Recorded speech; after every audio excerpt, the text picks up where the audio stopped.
be banned. More than 16,000 flee unrest in Indonesia's Papua region. This report says more than 16,000 scared residents have fled an unrest-hit city in Indonesia's Papua region. The cause for fleeing Papua is as a result of violence which have often rocked the region. Several dozens of people were killed when violence broke out in Wamena City last month, with some victims burned alive when buildings were ablaze and others stabbed in the chaos, according to authorities. Since mid-August, Papua has been hit by waves of mass protests and violence fueled by racism against indigenous Papuans by Indonesians from other parts of the archipelago, as well as calls for self-rule in the impoverished region. The majority of Papuans are reportedly Christians and ethnic Melanesian, with few cultural ties to the rest of Muslim-majority Indonesia.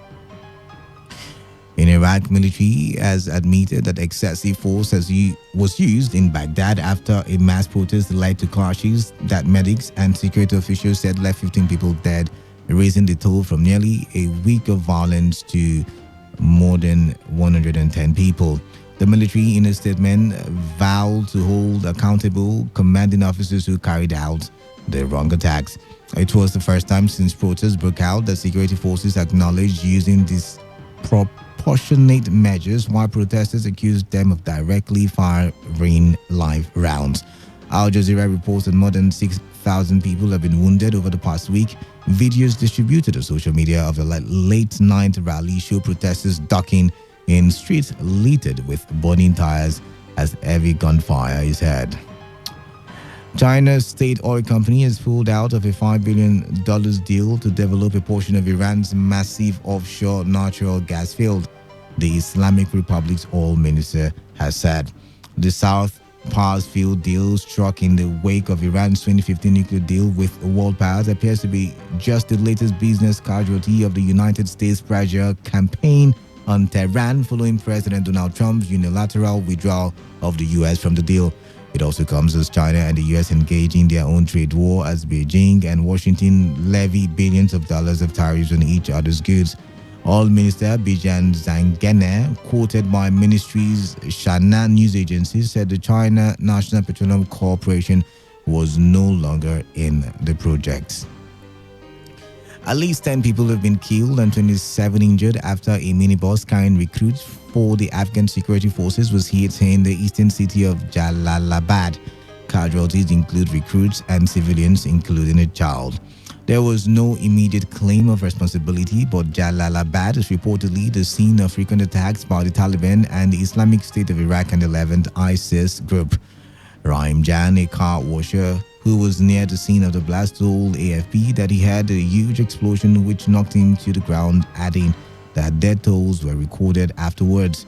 The news came as a child rights organization said that every single child born and raised in Afghanistan in the past 18 years has experienced and been affected by war and conflicts in their country.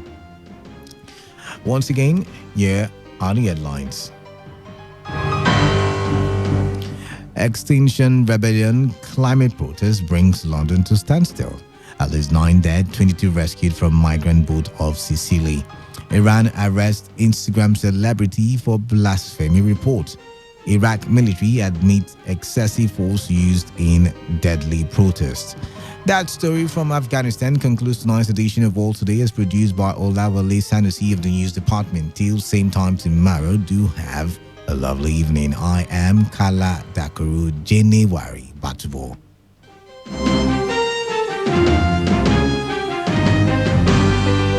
Today's news, today's entertainment, today's sports, today's issues. Today on Today95.1 FM, Port Harcourt. Every day, we hear the call by communities for companies to perform better social corporate responsibilities. Organizations have decried the ease of doing business in River State. For there to be development in the state, there must be a working relationship between organizations and communities. These foreign companies come to Nigeria, devastate our environment, cut away our resources, and go and develop their own country. Your Premium Talker Radio will be provided a platform for organizations and communities to dialogue as we will be gathering stakeholders from within and outside River State and the Niger Delta at large. The summit is tagged fostering better relations between host communities and organizations. Like I said, we are suffering. We can't even fish. Also, we also want them only on your Premium Talk Radio today, 95.1 FM.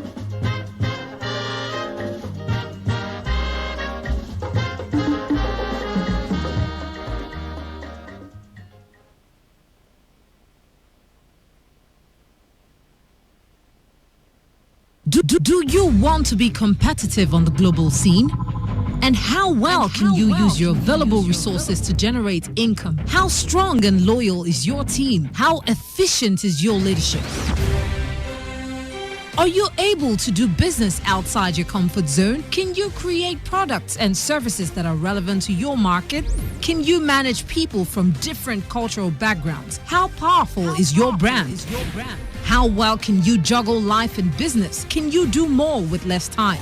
Come learn efficient cross-cultural communication skills. Learn influencing skills. Learn world-class productivity and efficiency. Expand your business horizons. Get fresh new ideas.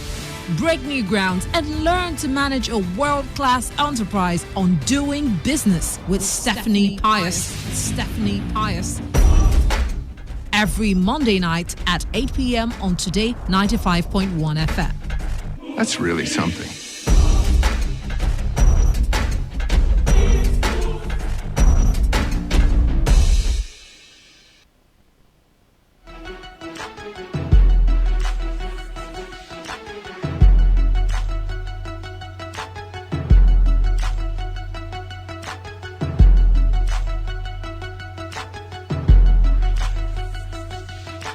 Being a part of doing business will help you to develop the skills that you need to succeed in business.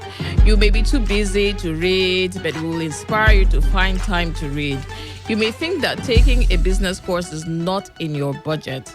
We will give you the business course through radio and our special events, plus make you more aware of the things that you need to know when doing business. I want to inspire you to become better at doing business. Money is not your major issue. Ideas and information is your major issue. You need to wake up each morning knowing what you need to do today to move your business forward today. Do you know exactly how you will grow your business? The world is changing at a very fast pace. How fast are you changing? Seize today. Make the best of today. Today is a gift. Do business today.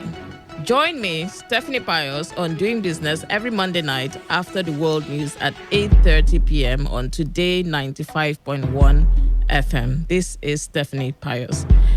It's been projected that by Christmas, a bag of rice may sell higher than the federal government's minimum wage of, is it 30,000?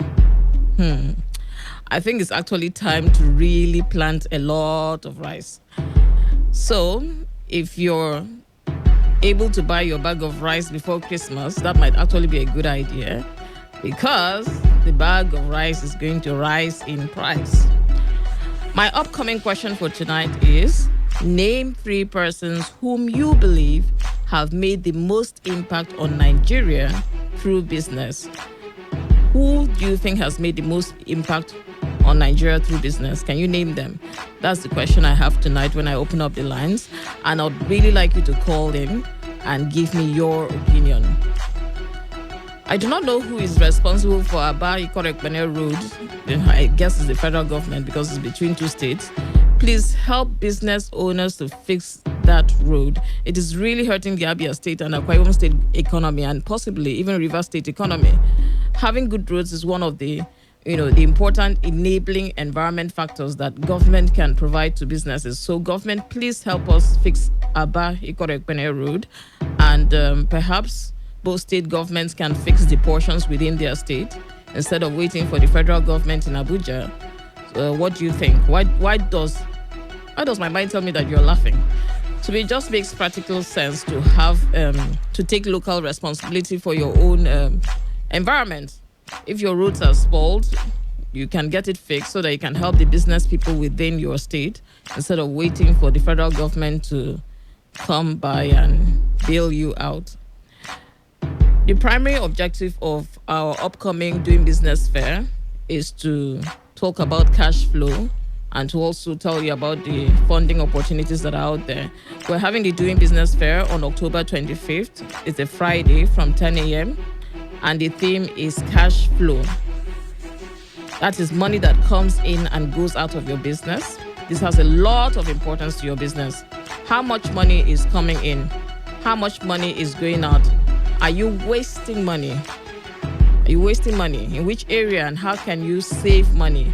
How can you get more money to come into your business? Can you borrow money for operational expenses or to get more stock? What products can you develop? What income streams can you create? How can you package your business, your service, your products to serve a wider market or various groups of customers? Who are your competitors? What products have your competitors developed? These are some of the things we'll be talking about during the Doing Business Fair on October 25th, Friday from 10 a.m. We'll also be talking about funding your dream. We have a couple of banks so far who have signed up that will be there. And the banks recently got penalized by CBN to the tune of about 500 billion naira for not loaning enough money to customers. As a result of the CBN pressure on banks to loan more money to businesses and customers generally, the total amount loaned out increased by over 829 million naira this year. Banks are mandated to loan at least 65% of their funds to customers in line with the new CBN regulations. So a lot of people in South South are not taking advantage of this, and they're complaining that the loans are not coming here. But that's because a lot of people are not willing to go through the process of obtaining financing where necessary. It's not all the time that you need funding. Sometimes you might be needing something else. You might need maybe like some kind of planning or advice or whatever. But sometimes you need money. And when you need money, you need to know the process through which you need to pass to get the money. So that's what we'll be talking about. There's a lot of pressure on banks, like I said, to loan out money. And if you know how to borrow money, it will help the banks to loan you money. How they can they'll tell, when the banks come, what they will do is that they'll give various presentations on what funding that they have for micro, small, and medium enterprises, how they can partner with your business to help you grow, how they can take you through the process of obtaining a loan for your business so that you can buy the equipment or goods or have money in your business daily.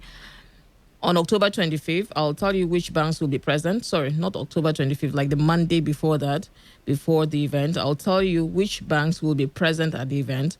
Each bank will come with enough staff to answer your questions and establish contact with you and your business. This fair is primarily for existing business owners. If you do not have a business but would like to start one, we will have another event coming up for you. However, this one is for business owners. Registration is filling up fast, so do go online and sign up. You'll receive an SMS with the Google Form link when you send a message. That's a text message to 070 111 78304. That's 070 111 78304. You can also get more details on our Facebook page at Doing Business with Stephanie Pius Facebook business page. You can also get more information on our website as well at www.doingbusinessafrica.com. That's www.doingbusinessafrica.com. We'll also have a bonus topic on that day called Business Branding Essentials with a branding expert, and he's going to talk about how to brand your business. Are you just struggling to survive, or are you building a business that your children and others can benefit from in future? You need to expand your vision. You need to see beyond today. And branding is one of those ways that you see beyond today because you're packaging your business for the future. If your business caters to other businesses, that is, you have a B2B business, then kindly send me an SMS on 070 111 78304 about your business. That's 070 111 78304, and tell me what your business does. If it caters to other business, that is, you have a B2B, business to business, then I'd like to talk to you and show you how you can be a part of this. Your business may be a printing business, a transport or logistics courier company, an insurance firm, microfinance bank. Maybe you sell wholesale goods and you need distributors, or you're promoting a direct sales business. Some call it MLM, or I think MLM is different, but direct sales. Yours is a B2B business. Yours business caters to other businesses. So do get in contact with me and let's support as many businesses as we can together in Rivers State and beyond. The number to send the SMS to is 070 111 78304. And tonight I have a giveaway, and I'm going to announce it in a few minutes, but let's get on with the show and talk about some other things that might be of interest. Like I was asking earlier, name 3 persons whom you believe have made the most impact on Nigeria through business. I'll open the lines in a little bit after we discuss our topic for tonight. So please think about it and do call in and name 3 persons whom you believe have made the most impact on Nigeria through business. That's what we'll be doing this October, the month of Nigeria's wonderful independence. Okay, the topic for tonight is cash flow. Cash flow. The primary objective of cash flow statement is to help management, that is those that manage the business, in taking the right decisions and making a plan by providing current information on cash inflow and cash outflow. That is the things that are coming in, the money that is coming in and the money that is going out during a specific accounting period. Now, if you know how to analyze your cash flow, if you're able to examine the financial reports and records that you have in your business, it helps you as management, that's the owner of the business, or those that are managing the business, even if you don't directly own it, in decision making through the following ways. Number 1, it helps you to anticipate the future issues in cash that you might have, and hence it will help you to make the financing decisions beforehand so you don't get stuck. You wake up one morning and you find that you don't have enough money to run your business. That's because you didn't do the cash flow planning properly, or you had some assumptions and you didn't make for, I work as a risk, what do they call them? A risk officer in a board. And so when you're in risk, some of the things you think about are eventualities, God forbid that your pay is delayed by the company that you supplied something to. What do? You run helter-skelter. So to avoid all those helter-skelter fire brigade approaches, you have to plan ahead. You have to know your cash flow. You have to understand your cash flow. You have to analyze your cash flow. You have to look at where money is coming from and where money is going to, and make sure that everything is watertight. It's very nice when you run a tight business. That is tight. Everything is planned. Everything is done properly. Of course, there are things you cannot plan for. I'm not saying that you have to plan for every single thing, or you cannot fail in some area, But what I'm saying is that as much as possible, plan. As much as possible, take care of everything. We have this manage it like that attitude, whereas we just manage things like that. But you see how far managing it like that has gotten Nigeria. We've been managing it like that for 59 years. It's a long time of managing it like that. It's time to manage it differently and manage it properly so that we can move forward, because the entire world has moved forward. And the best part, let me not say the worst part, the world is becoming what they call borderless. That means companies from outside Nigeria are coming into Nigeria and doing clean business without even coming into Nigeria. Some of them have never visited Nigeria, but they are making good money from Nigeria. So the world is becoming very borderless. So you cannot sit comfy and think that, this is my territory. You might be saying this is my territory. Companies from Lagos are coming in and getting business from right under your nose, right here in River State or Abbey or wherever you are. So we have to sit up. The competition has changed. You just imagine years ago, the competition for Toyota or Honda was maybe Mercedes-Benz or I don't know, another car company or BMW. But now it's no longer that. The competition for Toyota is no longer just other company cars, other models or brands of cars. The competition for them are companies like Uber or Google. You know, Google is making a driverless car. Or they have made driverless cars, which I think are operating in some other parts of the world. So you can imagine that your competitor has changed. The person that used to compete with has changed.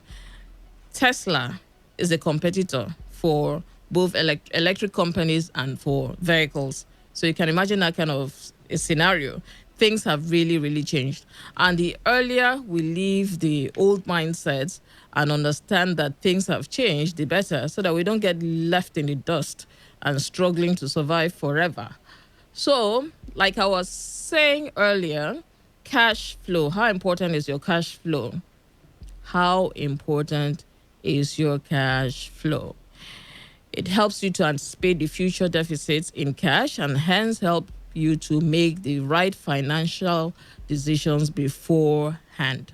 You need to manage your business for the next 1 year. You need to know how much you need to manage your business for the next 1 year.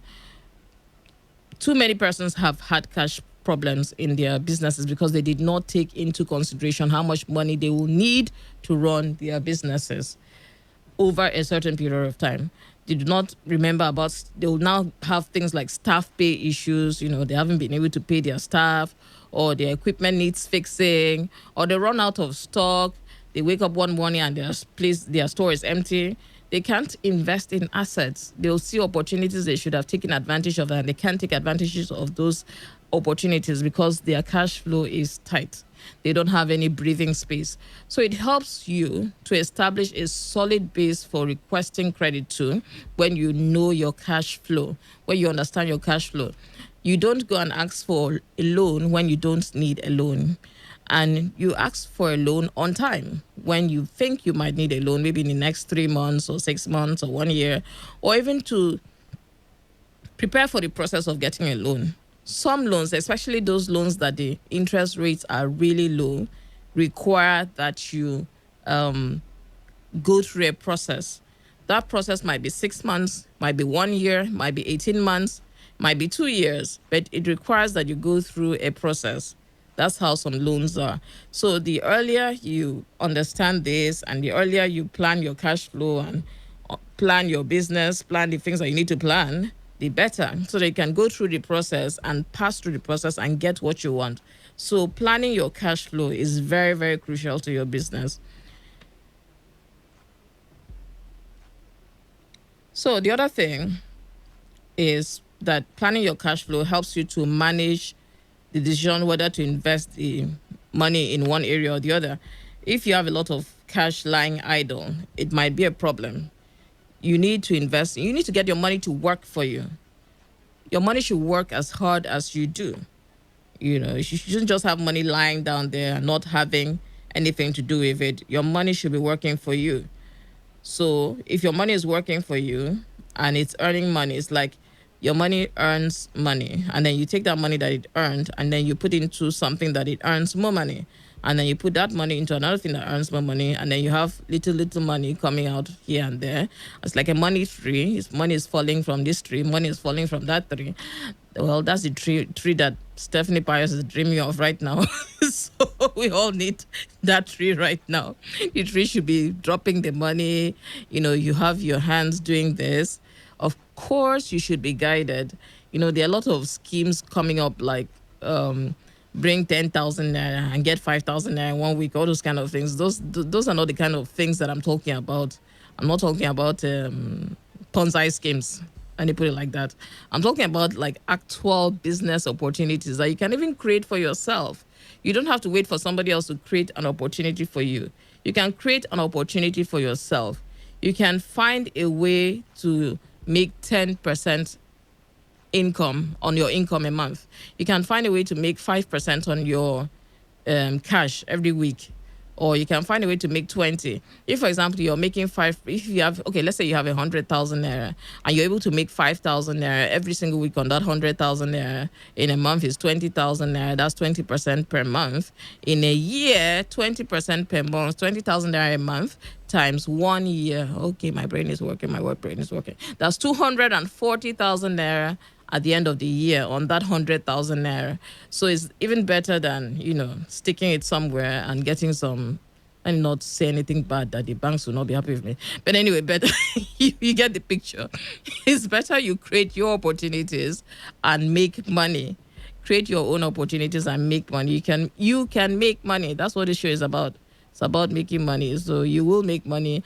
I, Stephanie Pius, will make money. This 2019 will not pass me by. I'll make money. And so will you. You also make money. And the way you make money is by understanding cash flow and managing your cash flow and taking advantage of the opportunities around you. So I was talking about the reasons why you need to understand cash flow. That if, for example, you have a lot of cash, you should invest it, and whatever you invest out of your excess cash, and even how to generate surplus cash for investments, you can now take that and then put it into something else and get more money.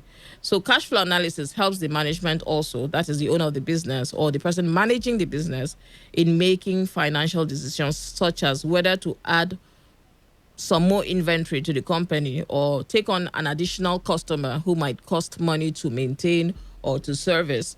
You might take on a customer and find out you can't service that customer because you don't have the money to do so. So it helps you to plan on how thin you want to stretch yourself. Where do you want to put your fingers in? If you understand your cash flow, it's easier to do that as much as possible.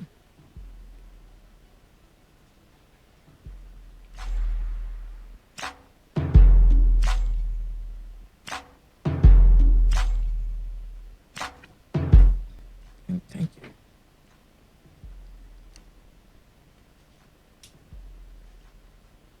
So understanding your cash flow is important to your business success. Don't create unnecessary emergencies for your business by not thinking through on your business cash flow or planning ahead for your business financial needs.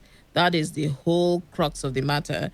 So that's our topic for tonight. It was cash flow, and that is part of what we'll be discussing at the Doing Business Fair on October 25th, Friday. It's a Friday because most business owners prefer coming out on a Friday to an event than on a Saturday when they might have like lots of customers to attend to. So it's on a Friday from 10 a.m. The venue will be communicated to you once you get in touch that you're interested. Please do sign up. It's filling up really, really fast because a lot of groups and churches are taking advantage of it. So do sign up, do send your SMS, and we'll send you the registration link or call you too. And then you can sign up and be a part of it. The fee is nominal. Of course, there's allowance for people that, whatever, but it's nominal. When I say nominal, it's really nominal, like there's nothing there. And you're going to get like a handout and something. I won't say what, but you get something anyway. So tonight, I said I was giving out something before we start talking. And I hope I have someone out there willing to answer my questions, to name 3 persons whom you believe have made the most impact on Nigeria through business. I hope you have your 3 persons ready because it's going to be fun. But before then, I have a giveaway, like I said earlier. And the giveaway is... Yay! I am giving away 1,000 Naira discount vouchers to order anything you want from your favorite restaurant in Port Harcourt, courtesy of Jumia Food, which is a food delivery service, and they will deliver food from any restaurant of your choice in Port Harcourt to your home or office. So you can order anything from 1,300 Naira upwards, and when they deliver to you, you'll get 1,000 Naira off. I am giving away 10 of these tonight. I have some to give out next week too, so I'm going to manage them too because we're talking about managing things. So I'll give out only 10 tonight, 10 of these vouchers tonight to to the first 10 persons that send me the answer to a question that I'm about to ask in a minute. And I want you to be the one who gets the voucher. For me to get this across to you, I need you to have a WhatsApp. If you don't have a WhatsApp, I can get it across to you. So please do have WhatsApp when you do answer the question so that I can use the WhatsApp to reach out to you. So kindly send me the answer to the following question. Which date and time is the very first Doing Business Fair going to hold? Which date and time is the very first Doing Business Fair going to hold? Please don't call in to answer that question. Kindly send an SMS to 070 111 78304. That's 070 111 78304. The first 10 answers on my WhatsApp will receive a 1,000 naira discount voucher from Jumia Food. How do you use the voucher? Instructions will be given to you once you receive the voucher. So the question for tonight, and I'm opening up the lines. If you're out there, I believe you're there. You have 3 persons whom you believe have made the most impact on Nigeria through business. Please do call in on 0817 00 951. That's 0817 00 951. You can also call on 0810 9510 951. That's 0810 9510 951. Name 3 persons whom you believe have made the most impact on Nigeria through business. 0817 00 951 and 0810 9510 951. Hello. Hello, good evening. Good evening. How are you? I'm fine, thank you. Okay, what's your name? I'm Obioma. Obioma, good evening. Good evening, thank you. Okay. Who are your 3 favorite persons that you believe have made the most impact on Nigeria through business? Yeah, Mike Adenuga. Mike Adenuga, okay, why? Yeah. He's been into business with Glow and he's been thriving all over the nation. Okay. And you believe Glow has been a great impact on Nigerians? Yes. Do you think Glow has been a greater impact than some other, and don't mention names, I'm not advertising, but... Okay, apart from Mike Adenuga, which other 2 persons do you have? Okay, I also have the Dangote. Okay, good. And who else? And Mike Ibeto. Ibeto? Yeah. Ibeto Cement? Yes. Okay, fantastic. With Dangote, I really like that because I'm sure today in the morning you've either maybe taken sugar or you've had flour, you've taken salt, or you've had something to do with cement. You've gone into a building. So every single day, every single Nigerian probably gives money to Dangote. yeah, of course. Yeah, so he's made a lot of impact. Thank you so much. I appreciate your contribution. Yeah, thank you. Thank you. So the lines are open. Do call in 0817 00 951. I'd also like someone to call in and mention some women. I believe some women have made impact through business in Nigeria. Do you know of any woman that you can hail, right now and say this woman has done great in terms of business for Nigeria? 0810 9510 951. Hello. Good evening. Oh, we lost that call. Please do call back. Hello, good evening.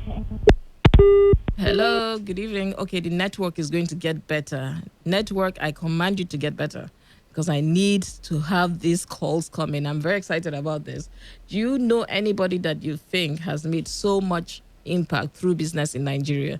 Male, female, even child.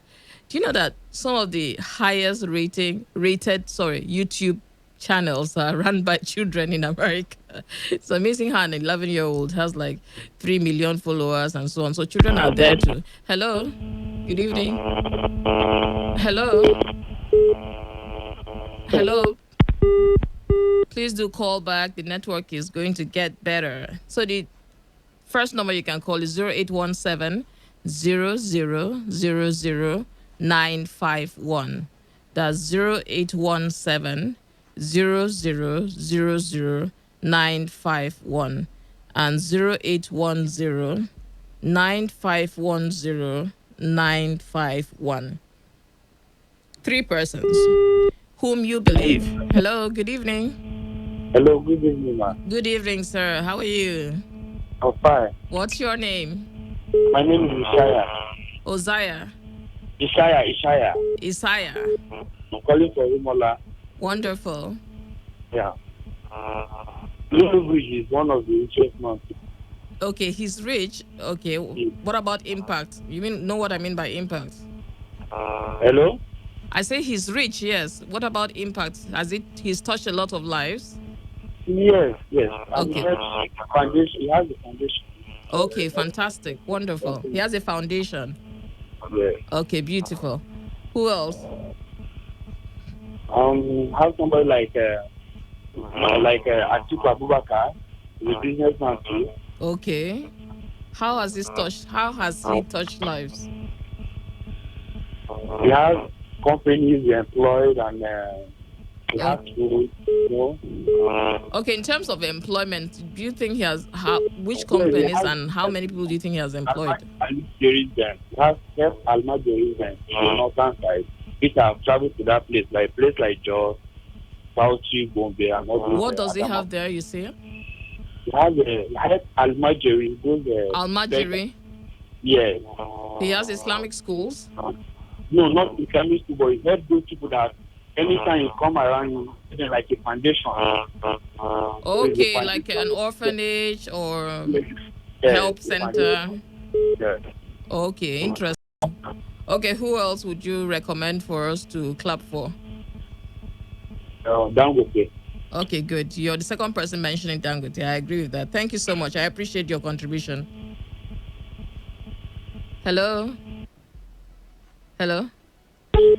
Hello, good evening. Yeah, good evening. Good evening. How are you? I'm fine, thank you. Okay, who are the three persons that you believe have made the most impact through business in Nigeria? The first person you asked me. What's the name? Dangote. Okay, good. You're the third person mentioning Dangote. Who else? We have Orjus Okalo. Orjus Okalo. Okay, what does he do? What business has he done? 1,000 or 2,000 employees under him. How many? Yeah. Over 2,000 employees. Okay, that's good. He has a shipping company. Okay. Yeah, and so many other companies. Okay, lovely. Thank you. Another Who else? I want to mention again the man they called before, Mike Adenuga. Okay, yes, you're the second person mentioning Mike Adenuga. Yeah, the owner of Global. Okay, good. Okay, thank you very much. I appreciate your contribution. Hello? Hello? Hello, good evening. Yeah, good evening. Good evening. What's your name? My name is Arinze. I'm calling from Ada George. What's your name?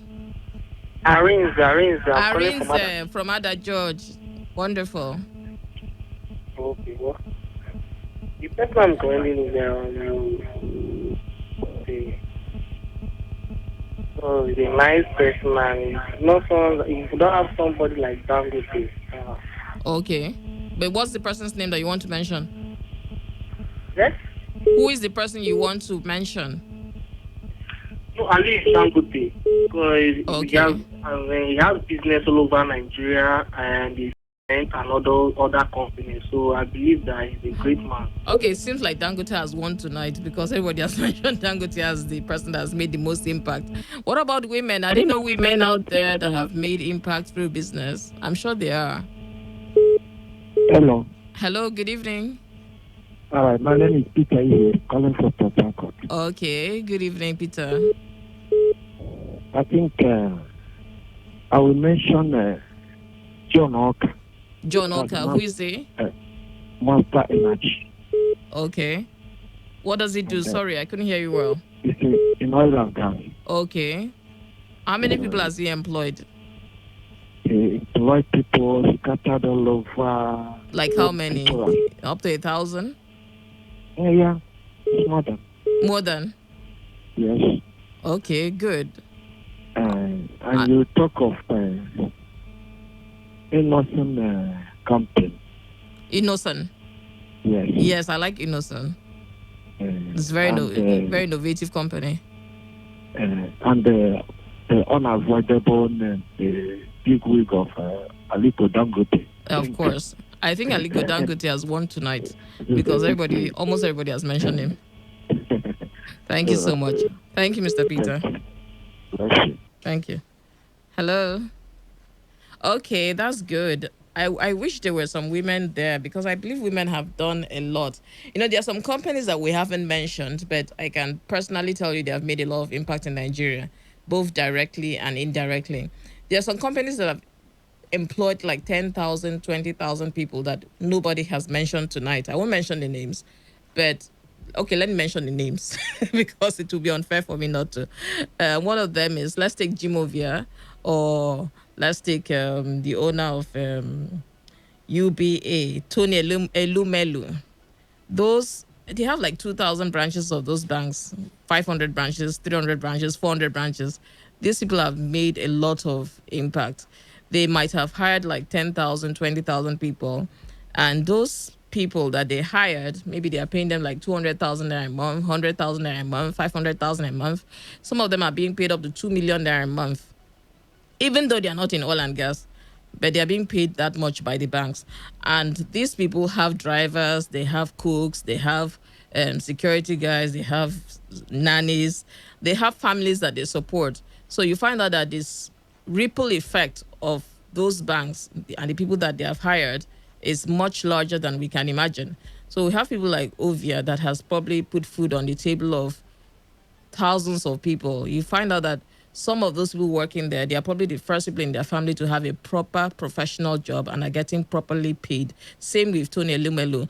And Tony Elumelu has gone as far as having this foundation that he uses to empower thousands of African business owners all over Africa, not just in Nigeria, but all over the nations of Africa. He's rewritten the name of Nigeria, because when people think of Tony Elumelu, they think of somebody that is from Nigeria that is making so much impact in other African nations. Of course, Dangote also has like large companies in other countries, like Ethiopia. He has like a $500 million cement outfit there. He also has one, I think, in either Zambia or Zimbabwe. So these people are making great impact across the nations of Africa, and they are making Nigeria look better. Because when you look at like the top 10 richest people in Africa, you will find that maybe 5 of them are Nigerians. And that is really good. And I just pray that this largesse, this wealth that we're seeing up there can trickle down all the way to the bottom, so that everybody enjoys the goodness of our nation and the wealth of our nation and the good things that are coming out of our nation, because we have so much. Nigeria is blessed. We have so much. We are so blessed. But the greatest blessing that we have is human resource, not even the things in the ground, but the things in our head. You find out that countries like, the richest countries in the world, let's name one of them. The richest one, of course, apparently is Qatar. Let's leave Qatar aside because they have oil and gas. And I believe they made their number one status not from the oil and gas coming out of the ground, but from the refining of the oil and gas. That's what I believe made them that rich. But let's look at the number 2 country. That's Luxembourg. Luxembourg has a population of 502,000 people. Can you imagine that? But wait for it. Luxembourg has 1,500 international banks in their tiny little country of 502,000 people. Does it make any sense? Oh, yes, because Luxembourg has a service-based economy.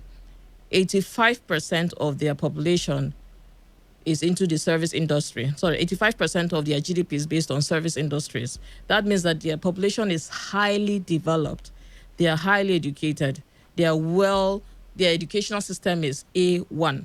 So if we can develop our human resource, we will have a lot more potential. We're able to impact more lives and transform our nation and move forward. So let's stop looking at like I was telling someone this week, or is it last week? The person has a huge farm, gigantic farm. I can't mention all the things they have there, but they have a lot of things. They have like 1 million tilapia fish. They have like 5,000 birds, and they have tons of piggery. But I told them there's no point going to agriculture if you're not willing to process what you get out of your farm. So human resource and human development is key for our future. And I believe that as we take this more seriously, we'll be able to move forward. So please don't forget the Doing Business Fair coming up on October 25th. Don't forget to send your answers to the date and the time of the Doing Business Fair to get your Jumia food ticket. So not ticket, discount voucher.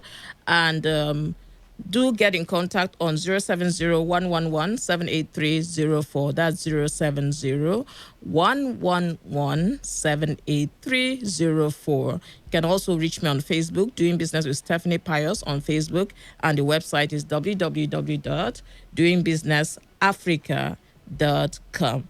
I love you and do have a great week ahead. Thank you.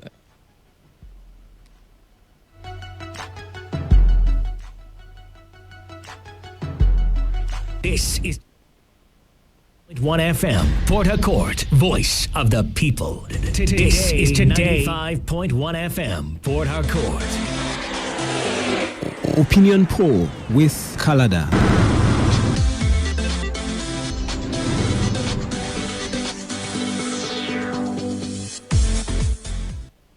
Today 95.1 FM, Port Harcourt. Opinion poll with Kalada.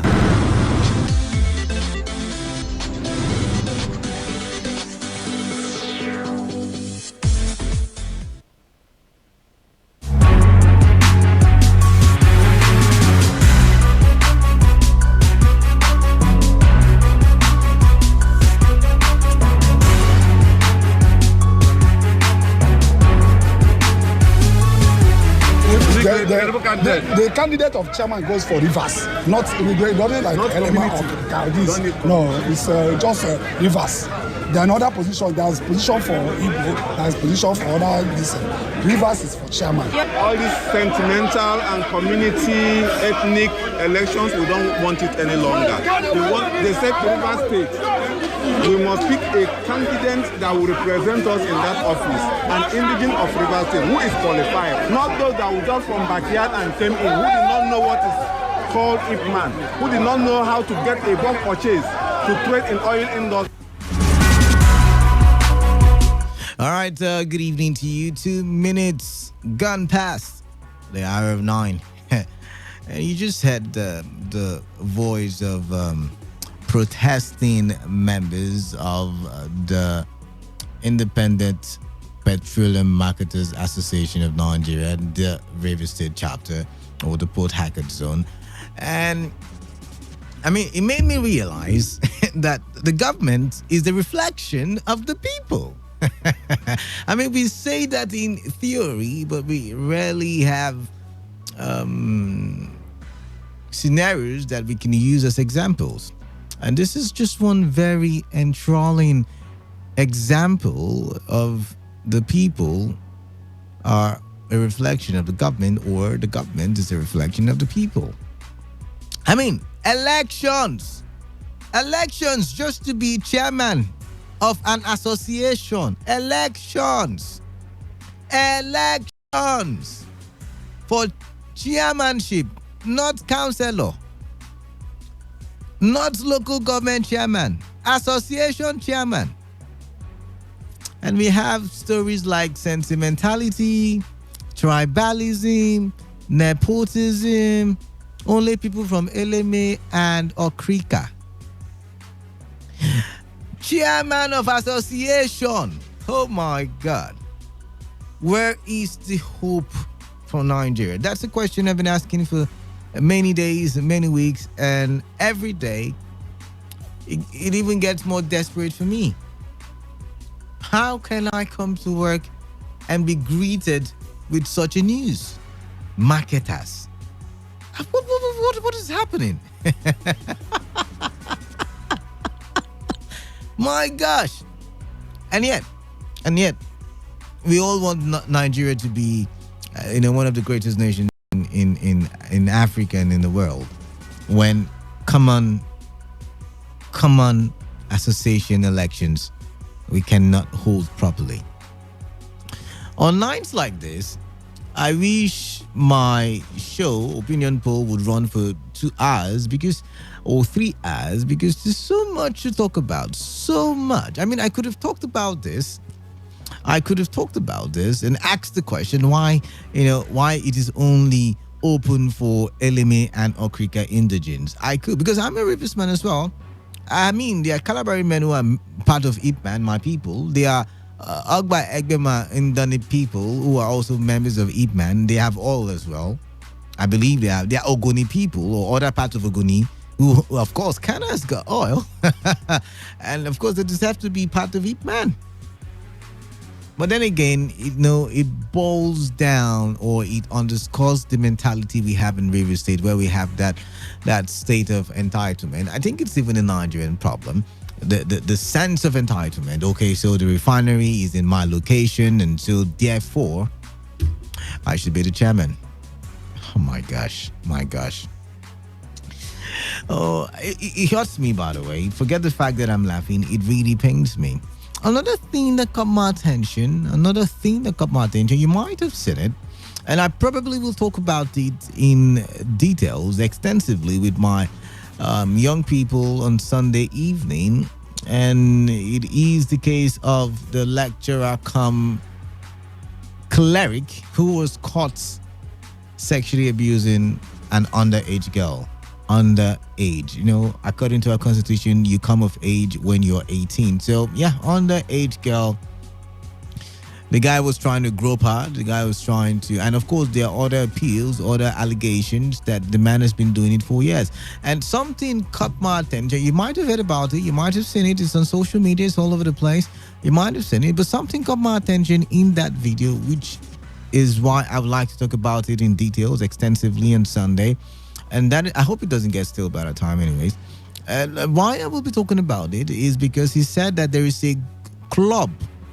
There is some kind of association of lecturers where they carry students, female students, and there is the exchange where the female students give them sex and then they give the students grades. Now, I am of the understanding, because I've seen it happen, that some students are willing contributors to this arrangement. They are willing contributors. I wouldn't deny the fact.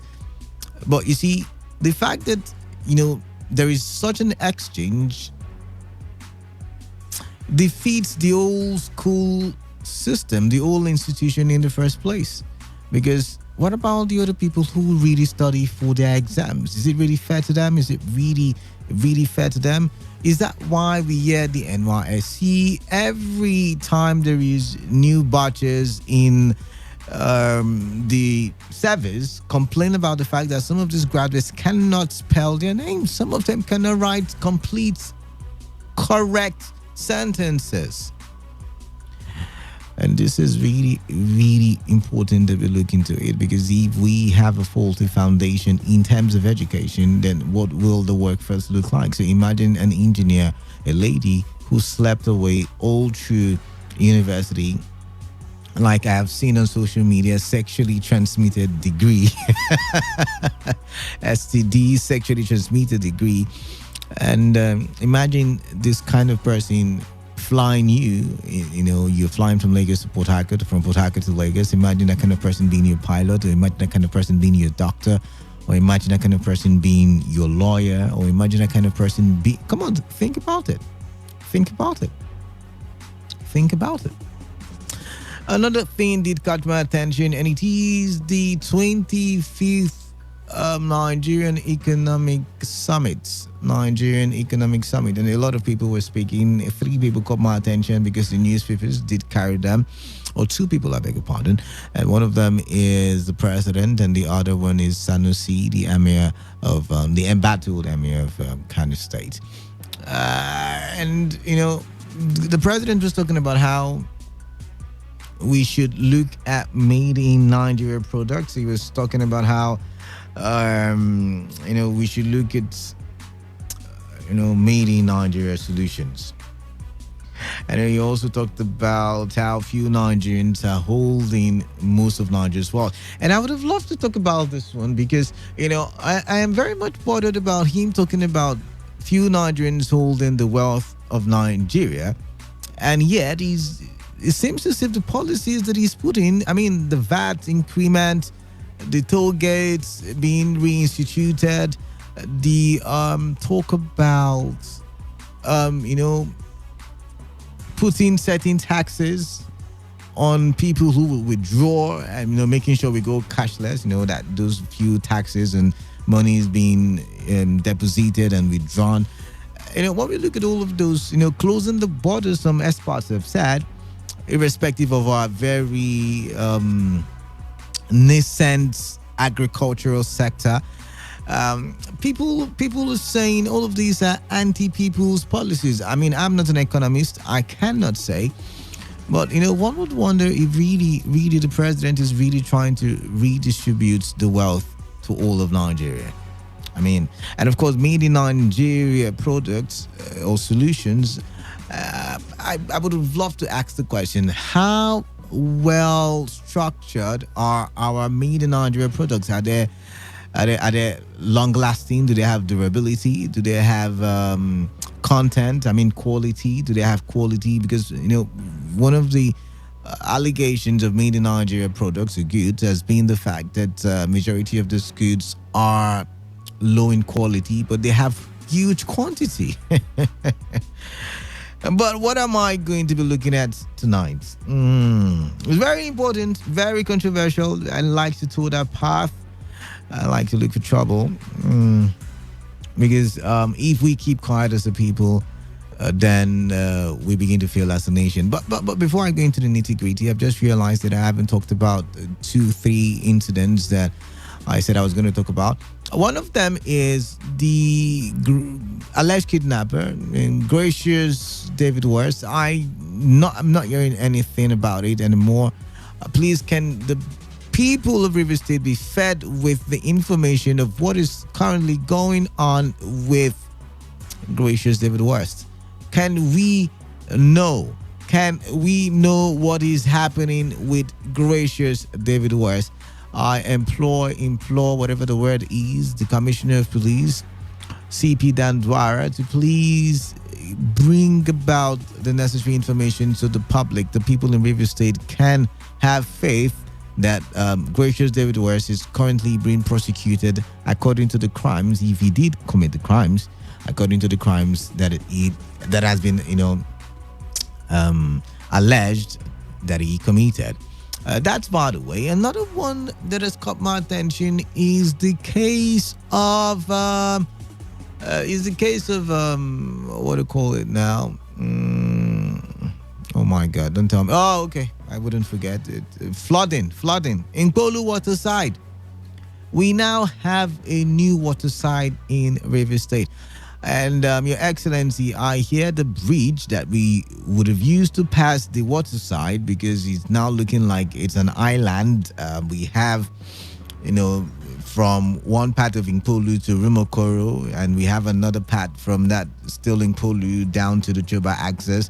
So we have, 2 islands divided by a very huge water. The river is flowing. I mean, we might find fishes. We're talking about importing fishes from abroad, but we might just find fishes in that river. So we're happy we have a river because we might find fishes, but we need a bridge so we can connect. These 2 different towns, because they are now different towns.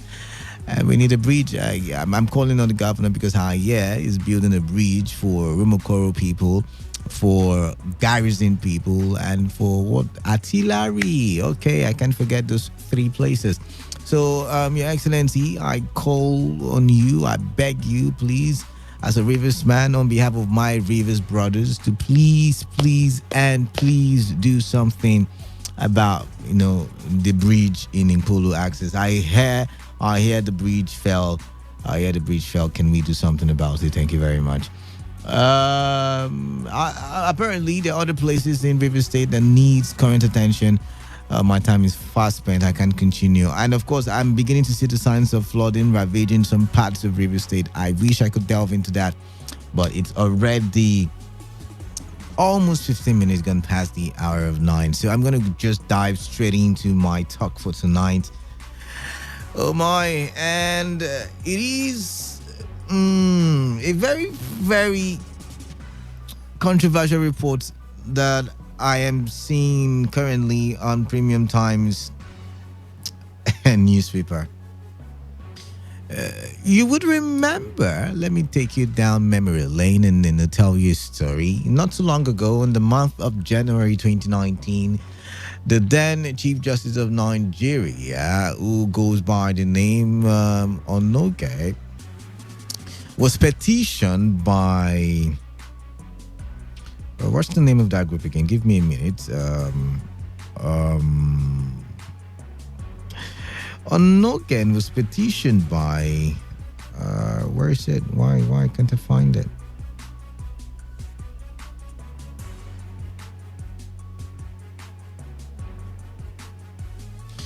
Okay, I can't really find, but I okay.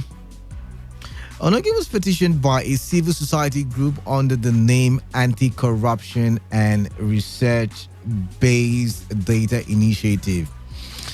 And the CCB at the time,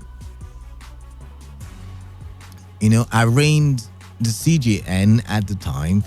And later he was found guilty, even though Onoge had come out at a certain time to say that the process, the due process, was not followed. Now, many of us argued, why are we talking about due process? What's the need of due process? Why do we need due process? If the man is guilty, if the man has been found wanting, the man should dance to the tune of the crime he committed. That's what some of you said. And I try to make you guys realize that, if we do away with the law, with what the Constitution says or whatever the bylaw says, that will mean that we are creating a precedent that might cause a lot of controversy in future. Future has come very quick. I mean, the future is just about 10 months old, because January, now we're in October, and it is the 7th day of October, by the way. And I'm seeing this report on the Premium Times, and it is captioned, why the CCB will not release asset declarations of Buhari, Oshibanjo, others. And this is coming from an official. You would remember some 3, 4, 5 months ago, 3, 4 months, I think, Serap had come out to say that since we are trying Onoge based on a petition by some, organization or some group, that we should also petition all the presidents, all the vice presidents, all the people who have been in the National Assembly, all the people who have been governors and deputy governors and members of House of Assemblies in the various states, that we should also have their records made public, just like Onoge, so that we will know that we are not fighting a lopsided fight against corruption. What did we get? We got a refusal by the Code of Conduct Bureau saying they will not heed to Serap's call. Serap ran to court. I don't even know what has happened to that court case. Things keep, we keep sweeping things under the carpet in Nigeria. Oh my.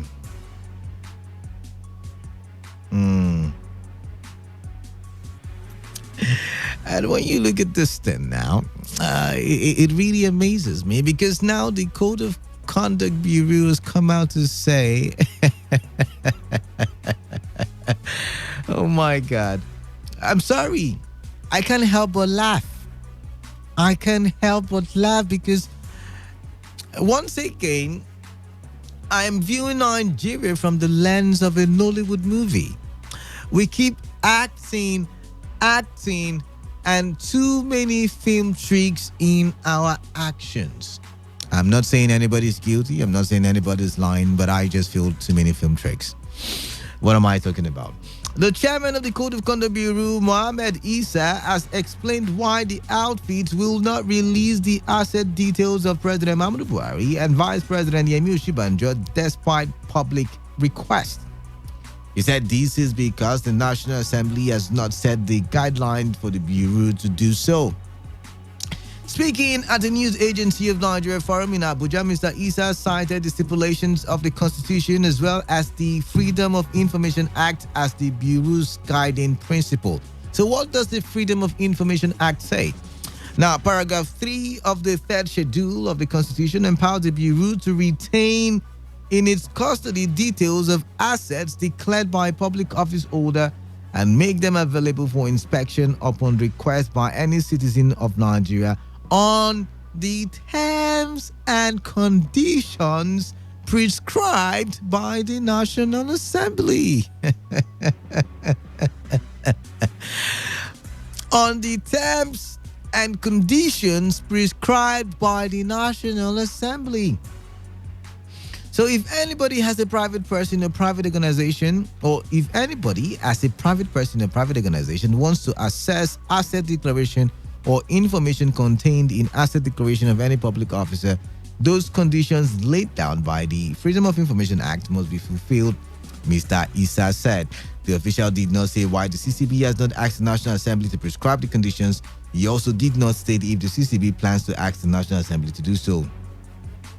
Now, you would remember that the Freedom of Information Act establishes the right of anyone to request information in the custody of any public official, agency, or institution, with the exception of security files which are not of public concern.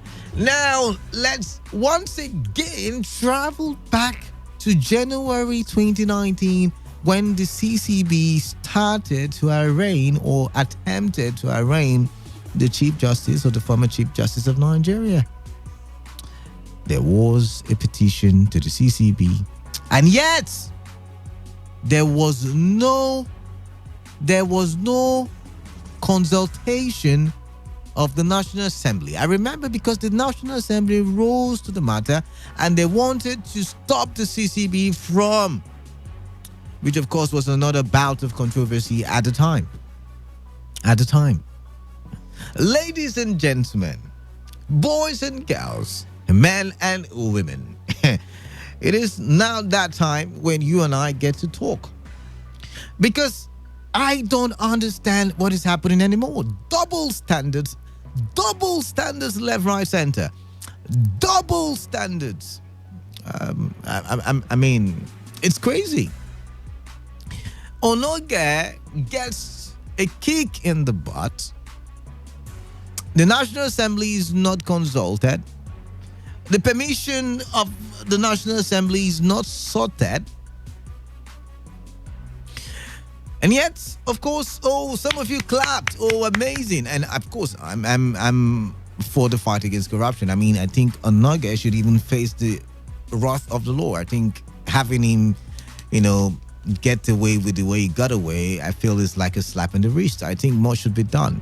But what about the process? Because what is good for the goose is also good for the gander. So now, I want to know, what is my president asset declaration? And the same CCB, which hurriedly ran to court, I think the CCT, the Code of Conduct Tribunal, that hurriedly ran to court.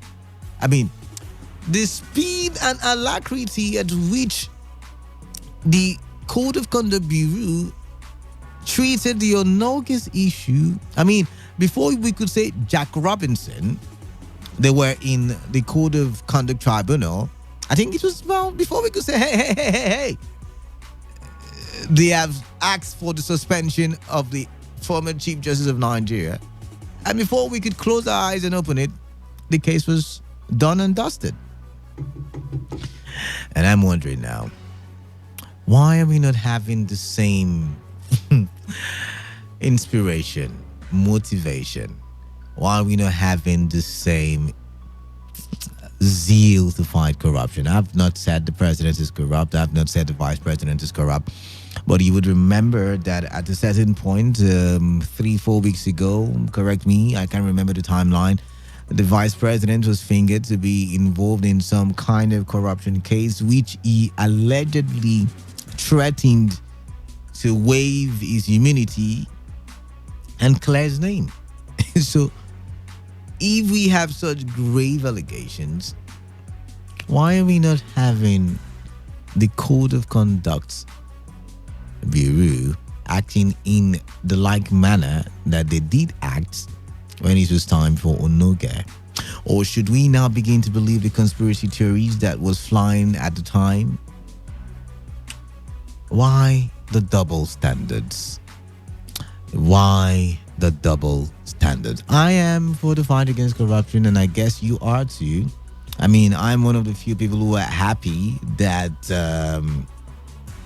that lecturer, whatever his name was, I can't remember his name now, whatever his name was, I'm happy that he was caught. I mean, I wish more could be done to catch all the people who are in that line of business. That's corruption in its entirety. And I'm happy that we've been able to remove one person. I mean, the fight against corruption is not just about government officials. And I know you also want corruption to be fought head on. But what I don't understand is why we have double standards. And you see, I am not much bothered about the government, because the government has had this caller right from the beginning, right from the inception, whether it was the PDP, whether it's the APC, they've all had the same skin color as far as I'm concerned. And like as someone would say, the wise man would say, the leopard skin cannot be removed. I feel, and I've said it 1,000 times, that politicians to me look the same. They look like twins. They resemble in character, in attitude, in governance. They all look the same. But yet again, what bothers me is the people, the double standards in the people. Because I remember vividly, I talked about Onoge several times, and I had people call in and say, hey, yes, the government is doing the right thing, the government is, and those same people, when I talked about why the CCB has denied SERAP's request, said, yes, you cannot know much, and how they can speak from the both side of their mouth is what perplexes me, is what has pushed me into that state of conundrum. And in my state of shock, surprise, and confusion, I'm asking the question, why the double standards? What do you make of the Code of Conduct Bureau's statement that they would need the permission of the National Assembly? Why have they not asked the National Assembly? Would they ask the National Assembly? So many questions reeling in my head, swirling. My head is spinning. Would they ask the National Assembly? Oh, I am then reminded of the conversation we once had. The National Assembly, is it an appendage of the executive arm of government? Calendar is looking for trouble tonight. But then again, you sure would have your chance to have a conversation with me on Opinion Poll with Calendar. Yes, I am Calendar, and this is Opinion Poll. I know it took me all 28 minutes to introduce myself and the show. It's because I had so much to talk about, and I just did not know how to start it. But let's jump in right now. 0817 000 0951 and 0810 9510 951. Your text messages, of course, to the number 0701 933 9962. 95.1 FM. Hello. Turn off your radio. What's your name? Where are you calling from? All right. All right, let's talk then. Carter, my brother. May God bless you for the good job you're doing, first of all. back to the discourse. You're asking why the double standard, isn't it? Yeah. Kalada, what do you expect? Viper, you don't expect anything to come out of the snake than venom. Okay? We know this government, we know these people, we know what they are. All of them put together, we know where they're coming from. We know that what they've been doing all this while have been selective justice. The policy, the action, whatever the activity of this government is negative. They don't have anything good for the Nigerian citizens, the Nigerian public. They don't have anything good for Nigeria. These people, you know what Onogen was offended? It was not that Onogen did what they are not doing now, but because they knew that if Onogen remains in office, that coming to power to the doctor will not stand. So they have to remove Onogen. Unfortunately, you know, this has been doing this double standard right from the beginning. We have known them. We know what they are. The bad foods are not beer good foods. We know them. This is the president himself said he came with a change. And then the change he came with is the type that he will have to travel out of the country for medical tourism, leaving all hospitals in Nigeria money. Everybody, those that have money, it's only those that have money that can travel out for medical attention. If you don't have money, you die in Nigeria. Unfortunately, this government is a shame. The Buhari administration is a big shame. It's a disappointment. In fact, the worst thing to happen to Nigeria is for the worst thing to ever happen to Nigeria is for Buhari to become president. No, I wouldn't have you say that. Sorry. I wouldn't have you say that. That's the wrong statement. 95.1 FM. Yes, Mr. Kalada, good evening, sir. Yeah, good evening to you. Yes, my name is Uche Chuku, calling you from Port Harcourt. All right, welcome. Uche Chuku. It's the issue of the former Chief Justice of Nigeria, the Chief Walter Onojen. It was so surprising the way they mystified the offense, and at the end of it, or the way they facilitated it, it was not up to 3 months. The whole thing was concluded. And I ask, there are some cases that have stayed in court for 6 or 8 years. But it was not surprising to me. Hello. Well, hello, I can hear you. But you also need to understand that the CCT and the regular courts have different ways of doing things, actually. Different way. Can you please expatiate? Let me understand the different way they used to do something. Because I can't understand. You are teaching in a 6. Well, be it as it may, let me conclude. Now, you want to know the differences? CCT, Code of Conduct Tribunal, for public office holders. No. Wait, you wanted me? I'm telling you, people who are in government and did not declare their assets or misappropriate their offices. Let me not take much of your time. All right. Thank you very much. Let me not take much of that. Let's see, Mr. Onojen, he was in charge when IPOB was proscribed a terrorist organization without evidence to substantiate. So I think... All right, I lost you there, sorry. 95.1 FM. Hello, Canada. Good evening. Yeah, good evening to you. Yes, my name is Sam and I'm calling from Eleme. All right, Sam, all the way from Eleme, welcome. Yeah, please, I want to say that you shouldn't be surprised of this double standard displayed by this federal government claiming to fight corruption. I want to just talk to Babaji Lawa. I hope you saw the way they speedily did that of Onoge. I was expecting that they would do the same to Babaji Lawa. That's what I was trying to explain to the last caller. No. Can you listen, Sam? Okay. Can you listen? There are 2 different kinds of courts.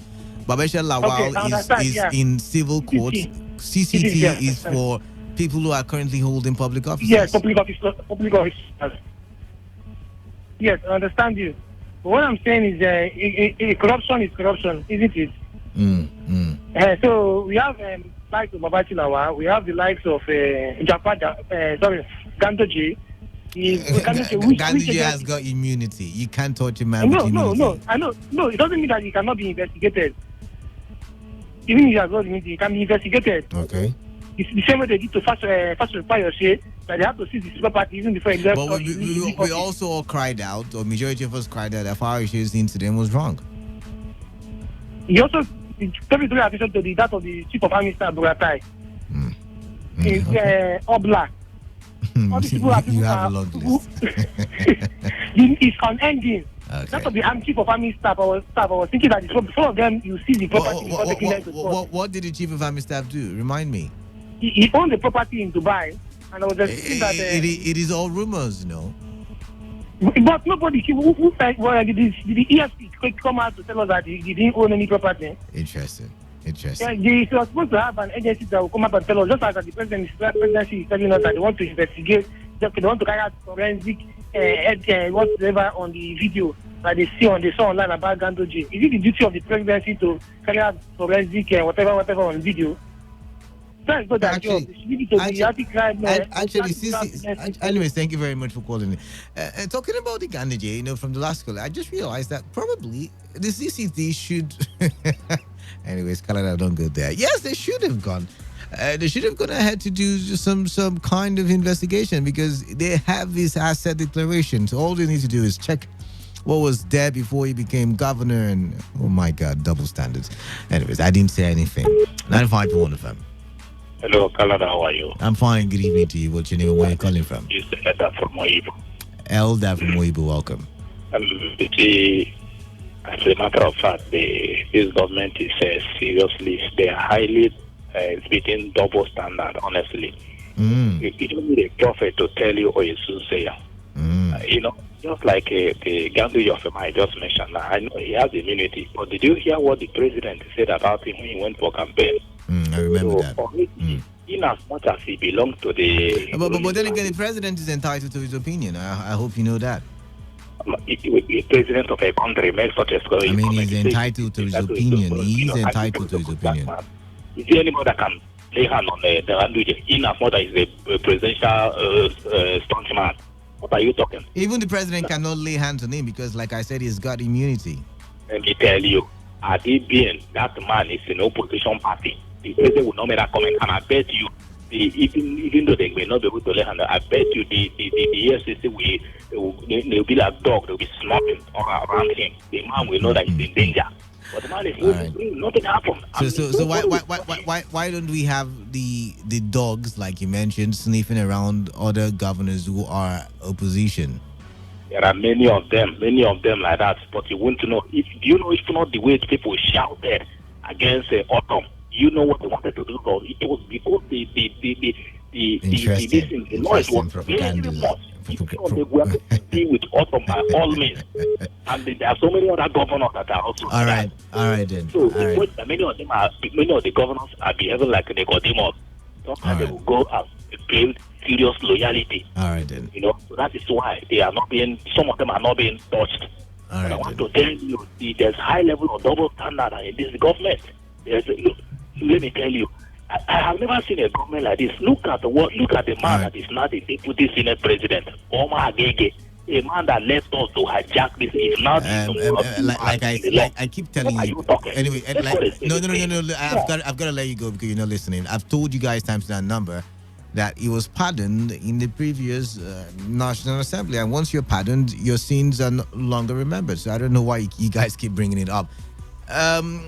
But I was really hoping, I didn't, structure the show tonight to get, the government being bashed.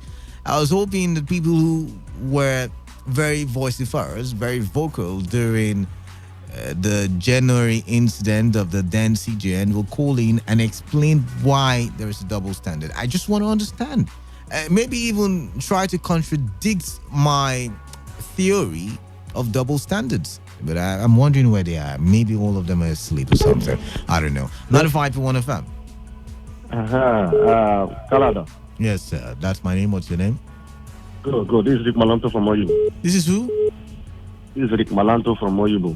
I can't even call your name. But anyways, welcome. Welcome on the show. Yeah. Rick Malanto from OU. Rick Malanto. Yes. All right then. Talk to me then. Talk to me. Yes, actually, that is double standard. Okay. And I will tell you why.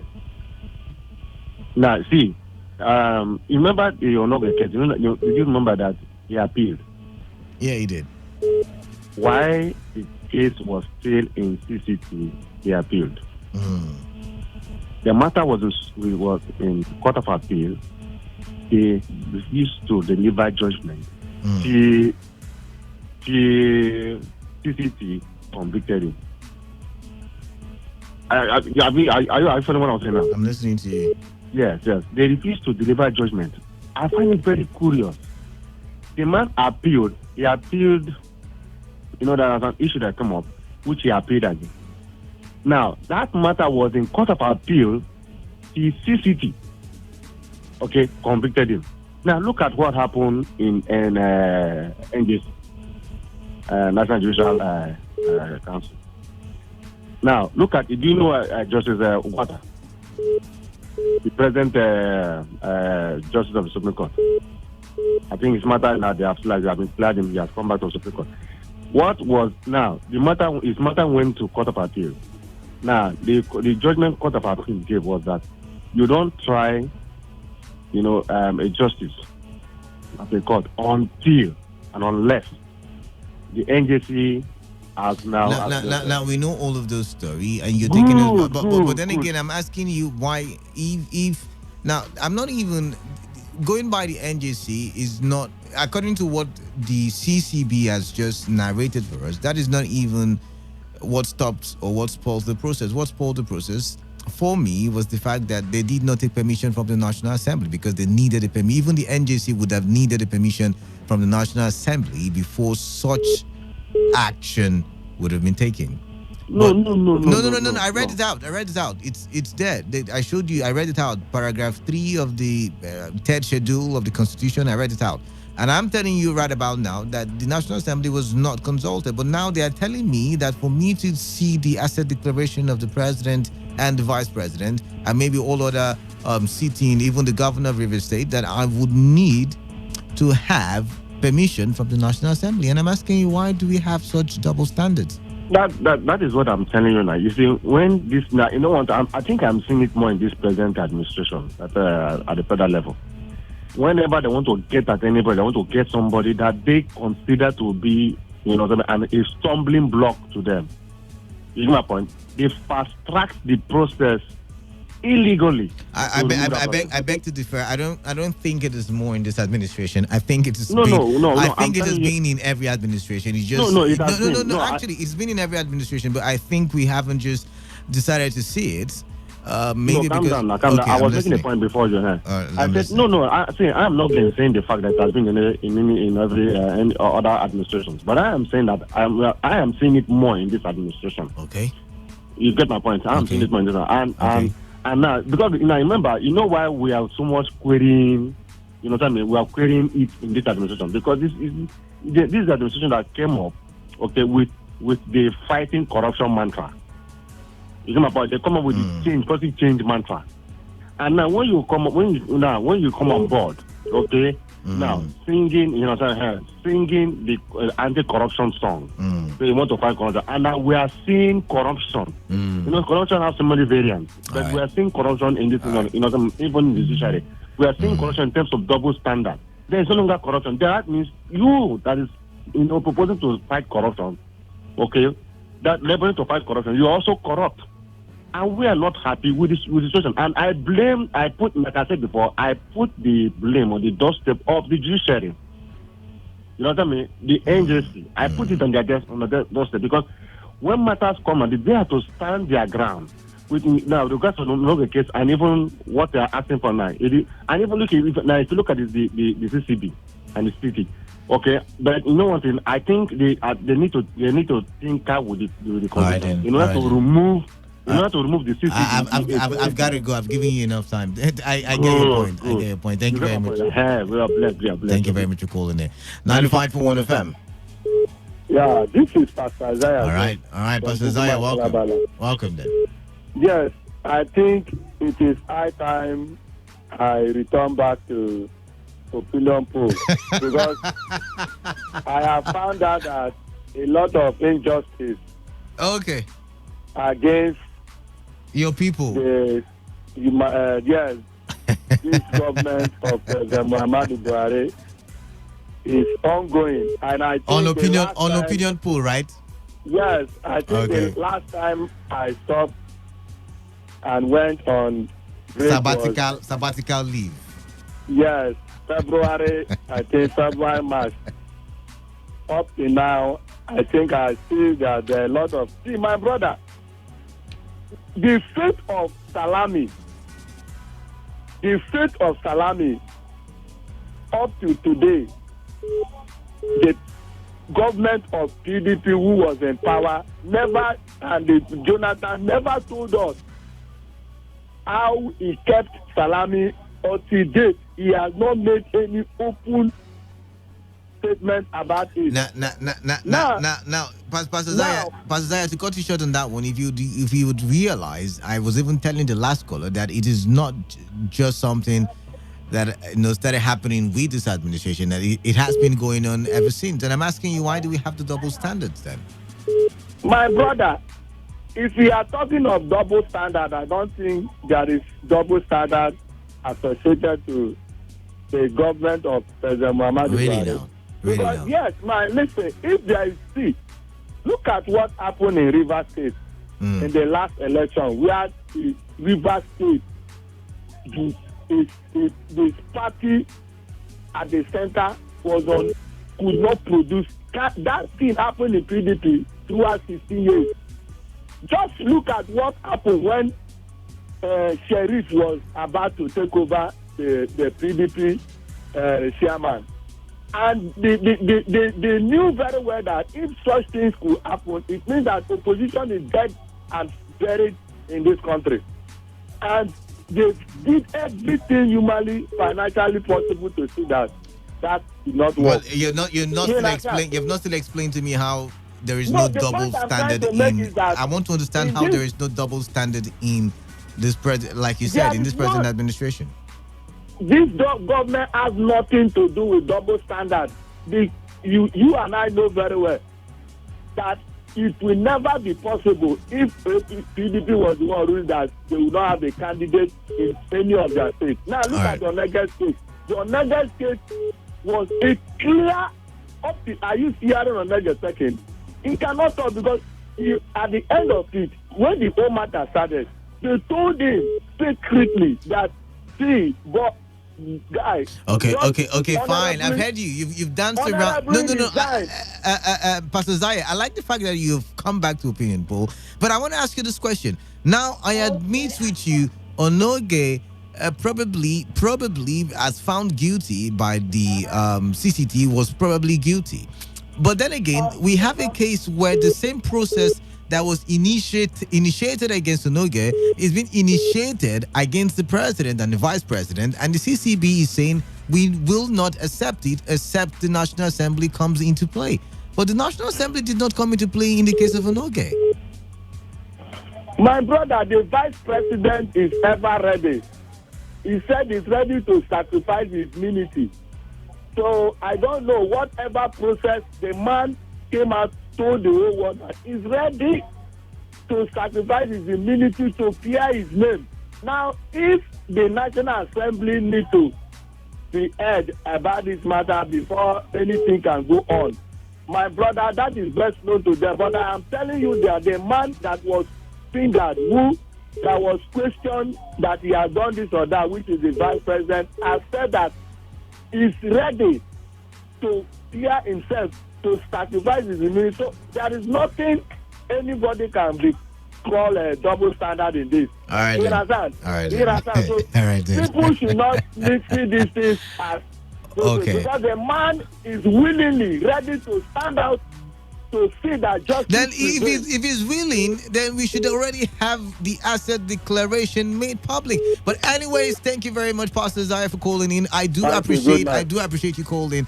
95.1 FM. What's your name? Yeah, good evening. Yeah, good evening, Chris. Welcome. What's your name? I just said your name, Chris. Sorry. Yeah. Let me say something about what I know, and I knew it very well. Since 1980, I keep on quoting, since 1980 I was born. You see this country, I have the history of this country, the little, not my grandfather told me, I say, I know the history of this country. And the history of this country, I get the biography of this country. The day I will read the biography of this country, the ear that will hear it will marvel, will shake. Because I have everything about this country. We're not doing history. It's not nostalgia drive. I know what I'm saying. All right. All right. See, you see one thing that keeps this country like this: injustice, double standard. Look at what they did to Onoge, and they tell me up till now, is Onoge in the prison? Where is Onoge now? Have they prosecuted him? Have they? Like I said, he had this slap on the wrist. You know, he took a slap on the wrist, and it's something I'm not comfortable with. But do you know why they remove Onoge? Now, do you know why they remove Onoge? Let me tell you. It's not about why. No. Chris. Let's focus now. Chris. Let's focus now. It's not about why Onoge was removed. Onoge has been removed. I'm not going back there. But I'm saying, why did they do that to Onoge? Listen. Why did they do that to Onoge? I will not do it to the president and the vice president. That's the question I'm asking. Why they will not do it is because they have getting what they want. There is no law in Nigeria, let me tell you. Because if there is law in Nigeria, is it not the same law now they are using on president? Which of the law did they use with Onoge? If the law say that Canada, the law of your studio is that you should sit on your studio by 7:30 and close by 7:30, and next tomorrow another person, maybe the next person have not completed his own thing. You are coming to challenge that person, to tell the person to step down, that it's your own turn to broadcast. Is it how the law? Is it how things done in your position? Everything should be orderly. All right. Look at what they did to Onoge. And you want me to, that is why I say none of my child will study law in Nigeria. Nigerian law is just, I'm telling you, don't allow your child to study in Nigeria. All right. There's no law in Nigeria. All right then. Thank you very much. Thank you very much. I hope you would agree with there's no law in Nigeria when you get into trouble. 95.1 FM. Hello, good evening. Hey, good evening to you. What's your name? Where are you calling from? My name is George. Calling from Emoha local government. All right, George, welcome. My brother, the government of today, the only thing I would tell them is that they should listen to the masses. Okay. And also make sure that they keep to the laws. But then again, the masses, I have a problem with them because, they are also people who dance to the double standard music. I think, as a matter of fact, they are the ones who even play the double standard music on behalf of those politicians.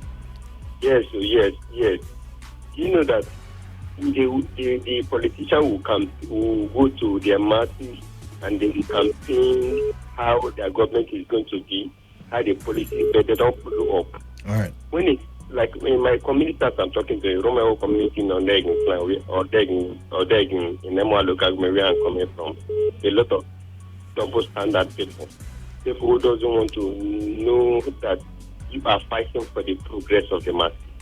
See, I want to see a Nigeria where everybody is going to be equipped. Everybody is going to work. Everybody is going to generate money to the government, and people have to be engaged. I want to see a government that where people will see that everybody in heritage. It doesn't matter whether you're a politician or whether you're whatever thing you think you are. Build your home. Make sure that people have to engage themselves. But in Nigeria today, there's nothing to write on. All right. Like when I keep on seeing the political class, I sometimes laugh. Create industry, build industry for the masses to engage themselves. The people will give you money. You generate staff. People will come. Population is going to come. Make money. All right. And think that the government is for all. Go to rural communities. Rural communities like Nigeria, we lack a lot. My community where I'm coming from, we have everything. We have the pantry. We have the river, the salt water. We are close to the Clabbery. We have a lot of resources. Romeo community in Odegin clan, but they don't want to utilize us. We have agriculture. Romeo rice farm is there. Come and make money in those towns, and you see how River State is going to be. That is only thing I can. All right then. Thank you. Thank you very much for calling in. Thank you very much for calling in. All right, I've got 6 minutes left on the clock. It's been a very interesting conversation, and apparently, I've just had one person, Pastor Zaya, call in to try to make me understand why it is a double standard. I need more calls. 95.1 FM. Hello, anybody home? All right, missed that one. 95.1 FM. Kalada, good evening. Yes, Mukidim Jr., welcome. Thank you very much. My dear, until we are ready to leave our ethnic sentiment and religion sentiment, my brother, progress is far from us. The one thing I don't like hearing is this word lopsidedness and double standard. And I don't like hearing those words. Now, the Buhari-led government has brought corruption fight. Corruption fight, you said? Yes, and to me, he's doing it. Just that a lot of things are hindering his effort. Now, a person said his lopsidedness. Recently, we've heard of the pension man that the DSS arrested. Are you aware? Minor, is he? I mean, he was there before this administration, right? Correct me if I'm wrong. Correct me if I'm wrong. Minor was there before this administration started. But let me tell you something. If Minor was there before this administration, the question is, what has been hindering his arrest for the past 4 years? He does not have if he's not a close ally to the president. So to me, it's nothing not here. The man is trying to salvage this country, and he's doing it. Okay. I like the path that you have told. So let's do it like this. So if he's trying to, I'll give you an example now. There is a governor in Nigeria, or your state to be precise. Now, the man declared his assets. He declared it. He made it public because he was trying to frontline how governance should be in the various states. Now, the man gave, I think, all of his salary to the teachers. I believe it's the teachers. I can't remember very vividly now. So for the next 4 years, his salaries will be going to teachers. Yet again, frontlining how governance should be. So if you say that the presidency is fighting corruption and is fighting it head on, or is fighting it well, I would want to ask the question, if such actions were meted out to Onoge, why are we not seeing the president say, okay, you know what, since Serap is asking for my asset declaration, I have nothing to hide, I do not have a skeleton in my cupboard, so why don't I just make it open like the Oyo State governor made it open? That is what I'm asking tonight. Double standards. Okay, fine. For me to start answering your question, first, what does the Constitution say about the presidency regards to making declaring his assets? According to the Constitution, since you've indulged me, I'm going to tell you, the freedom of information allows me, a Nigerian, knowledge of such public documents, except it is a security matter, and knowing what my president's assets are no security matters. So the Constitution is clear. Okay.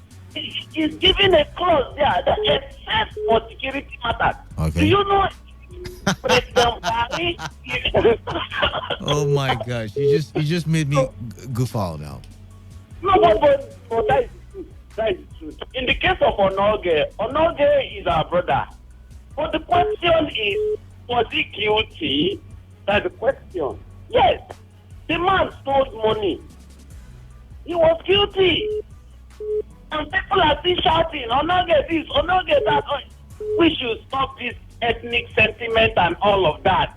We should pursue national interest and how we can salvage this country. It's not about President Buhari is also my brother. In case you do not know, I'm a Nigerian. I don't play tribalism, but I'm just asking why the double standards. But any which ways, thank you very much for calling in, because this is where I've got to wrap it up. I've got to say my goodbye. I hope that you and I can have another wonderful bout of conversation tomorrow. The time is 9 p.m. Opinion poll starts by 9 p.m. on your premium talk radio station, Today 95.1 FM. I am Canada. Stay tuned for the world news.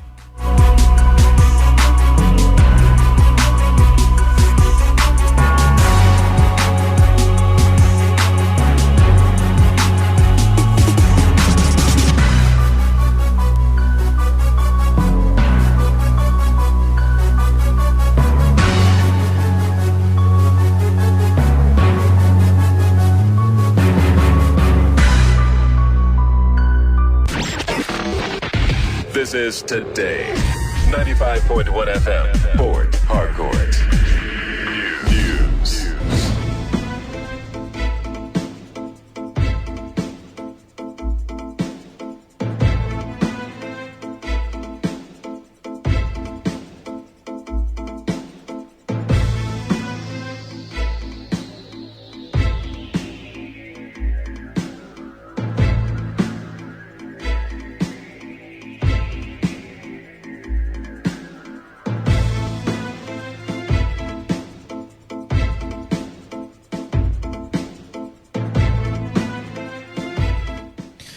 Good evening. This is the World News at 10 on your premium talk radio, Today 95.1 FM Port Harcourt. I am Kala Dakar. About the headlines.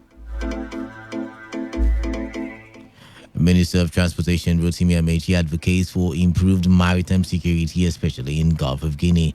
Foursquare Gospel Church suspends pastor and senior lecturer Boniface Igbenegu, caught on tape making sexual advances towards prospective student of University of Lagos. Omoko Indigenous stage protests at Rivers State House of Assembly complex over activities of oil multinational. On the foreign scene, U.S. withdraws troops from northern Syria, paving way for Turkey's operation against Kurdish fighters. Now, the details.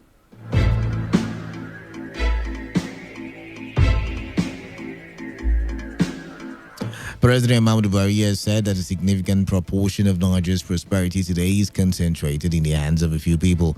President Buhari said those few people are currently living primarily in 4 or 5 states and the Federal Capital Territory. The president said these at the opening session of the 25th Nigerian Economic Summit held in Abuja. President Buhari said while only 5 states had most of the wealthy people, the remaining 31 states have about 150 million people waiting for better opportunities to thrive. The Minister of Transportation, Rotimi Amechi, has said the perspective of a nation's states like Nigeria has a linkage to our maritime security. The minister made the assertion at the Global Maritime Security Conference held in Abuja.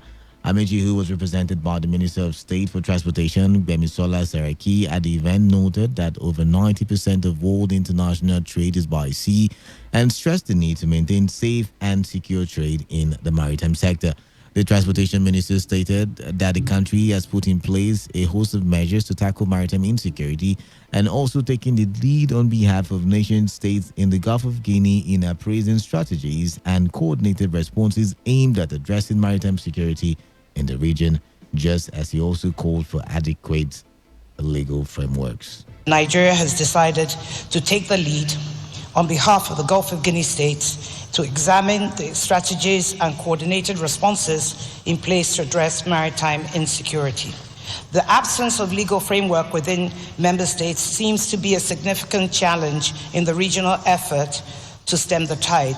Nigeria, in this regard, thankfully put in place detailed legislation in the form of the Suppression of Piracy and Other Maritime Offences Act that Mr. President signed into law on the 24th of June 2019. This act would tackle and repress piracy and other maritime crimes in the Nigerian maritime domain. I firmly believe that the result of our efforts will foster better cooperation in addressing the challenges of maritime security in the Gulf of Guinea for the overall benefit of member states and the world at large. In related development, the Nigerian Navy has advocated for maritime laws to arrest and prosecute maritime offenders. Chief of Naval Staff Rear Admiral Ikot Ibas said this during the Global Maritime Conference held in Abuja. Rear Admiral Ibas said maritime laws will help give judicial backing to trial offences perpetrated on the Gulf of Guinea, just as he emphasized the need for the creation of maritime security initiatives. The Chief of Naval Staff also revealed that the acquisition of patrol vessels and hydrographic ships led to the apprehension of over 200 vessels involved in illegal acts on Nigerian waters. The Foursquare Gospel Church has suspended Boniface Igbenegu, a senior lecturer at the University of Lagos, Akoka. Igbenegu was asked to step down from all ministerial assignments. The directive of the church is contained in a statement by the National Secretary, Ikechukwu Ugbaja, who dissociated Foursquare Gospel Church from Igbenegu, saying appropriate measures would be taken against him. The management of Unilag also suspended Boniface Igbenegu. The associate professor had been caught on camera making sexual advances at a prospective student of the University of Lagos in an investigative report by the BBC, where the reported student claimed to be 17 years old. The Deputy Speaker of the Taraba State House of Assembly, Mohammed Gwampo, has been impeached. Gwampo was impeached at a plenary session of the House for lack of competence to discharge his duties. Following his impeachment, the House has elected Charles Maijankai as the new Deputy Speaker. Maijankai, until his election as the new Deputy Speaker, was the majority leader of the House. The residents of Aligbo in Egbogoro South 2 location in Omoku, the headquarters of Ogba Egbema in the local government area of River State, have staged a protest at the State House of Assembly complex to demand for their immediate relocation and compensation by the oil company operating in the area. Our correspondent reports that the protesters, who were received by the member representing Onelga Constituency 1 in the State House of Assembly, Christian Ayako, want the lawmakers to prevail on the Nigeria Ajib Oil Company to relocate the affected residents following the impact of the ongoing exploration in the area. The leader of Aligbo Landlords, Bright Abali, alleged that the ongoing decommissioning of an oil and gas well in Egbogoro South 2 location has affected several houses around the neighborhood since the commencement of the operation in July 2019. Presenting a petition to the member representing Onelga Constituency 1, Abali appealed to lawmakers to persuade NOAC to settle the owners of the affected houses and immediately relocate them. We are here in the assembly to bring our complaint about the deadly activity of the Nigeria Ajib Oil Company. The Ajib Oil Company is drilling oil and gas, decommissioning an oil well, and our houses are badly destroyed. We can't talk, we can't move, we can't do anything. All our life is in danger. They are emitting gas everywhere. So that's why we have come to the assembly today, for you to come to our help. On this part, Ayako appealed to the protesters whose houses have been affected by the current operation of the oil multinational to maintain peace, assuring that the assembly will look into the matter and respond promptly. Normally, when issues like this come, we look at them the way they came, and then we also do our own findings to verify or give credence to what any party has submitted. So what we have done is to submit the way you feel about the issue. We will also take it up. Today, Ajib will be coming here for another matter concerning them and the Ubeta community, which I happen to be a committee member that visited Ubeta. So I want to assure you that today we are going to mention this to them. Communities as well as local government areas of the controversial OML 11 have written an open letter to the presidency calling for urgent intervention into the circumstances surrounding the oil blocks in the areas. The people of Afam community in Oibo and Ogoni communities in River State, as well as Owaza communities in Ukwa West local government area of Abia State, in the letter want President Muhammadu Buhari to exercise his power and order the immediate takeover of the OML 11 by the Nigeria National Petroleum Corporation. It is also the position of the OML 11 host communities and local governments that the federal government extends the ongoing cleanup in Ogoni to other local governments and neighboring states that are faced with oil pollution, as the alleged pollution poses grave health risk to the inhabitants.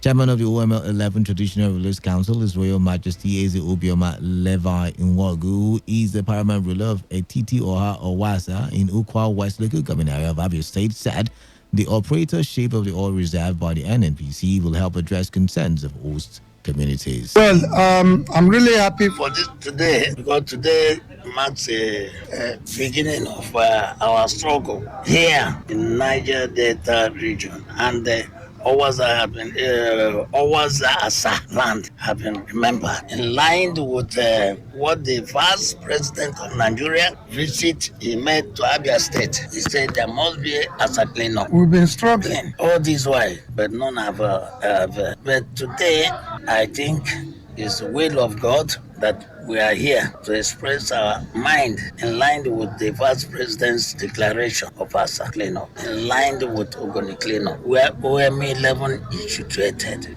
Our correspondent reports that the letter, which was jointly signed by the representatives of the affected areas, including the national coordinator of the Conscience of Ogoni People, Chief Gani Toba, equally demanded immediate consultation by the NNPC after taking over the oil blocks. Learning has remained difficult at the community secondary school Rumupara in Obiakpo local government area of River State. A visit by our correspondent Alfred Alarici to the school indicates that flood waters contained about 3 blocks of classrooms, with pupils seen using makeshift passage to gain access to their classrooms. Some of the students spoke on how flood water in their classrooms has affected their learning.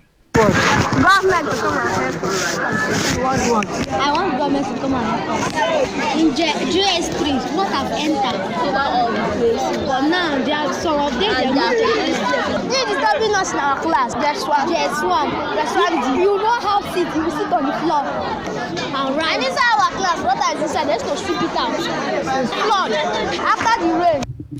Some teachers who declined to be put on record lamented that the flood comes annually since 2017, with 2019 and 2017 as the highest level recorded.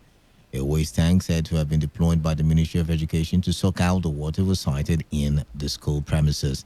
Controversy is brewing ahead of the elections in the Port Harcourt zone of the Independent Petroleum Marketers Association of Nigeria, IPMAN. This is as marketers at the Elime refinery are calling for an end to tribalism and sentimentality in assigning offices in IPMAN. The protesting marketers said qualified candidate with knowledge in oil and gas be given the opportunity to contest as chairman in IPMAN, irrespective of the tribe in River State. The candidate of chairman goes for Rivers, not like element of Gaudis. No, it's just Rivers. There are another position. There's position for Igbo. There's position for other. Rivers is for chairman. All these sentimental and community ethnic elections, we don't want it any longer. They said River State, we must pick a candidate that will represent us in that office, an indigent of River State who is qualified, not those that will just from backyard and came in, who did not know what is called IPMAN, who did not know how to get a bulk purchase to trade in oil industry. Also speaking, the frontline aspirant for chairmanship into IPMAN, Francis Dinkpa, who called government intervention in the election, said he had already paid and obtained his bank draft to collect the chairmanship form, but was turned down because he is not an indigent of Elime or Okrika. And obtain our bank draft, to obtain our form from the office. I have duly paid, I have obtained my bank draft, and I met the electoral officer here to obtain my form for the chairmanship position. And he told me that I cannot get the chairmanship form because I am not from Eleme, I'm not from Africa. That he has an instruction that except I'm from one of those two places, even though I'm a Rivers man, I cannot get reform. And I'm here to tell the whole world to intervene, to tell the necessary government agencies and security agencies to intervene so that we will have peace and tranquility continuously in Ipman.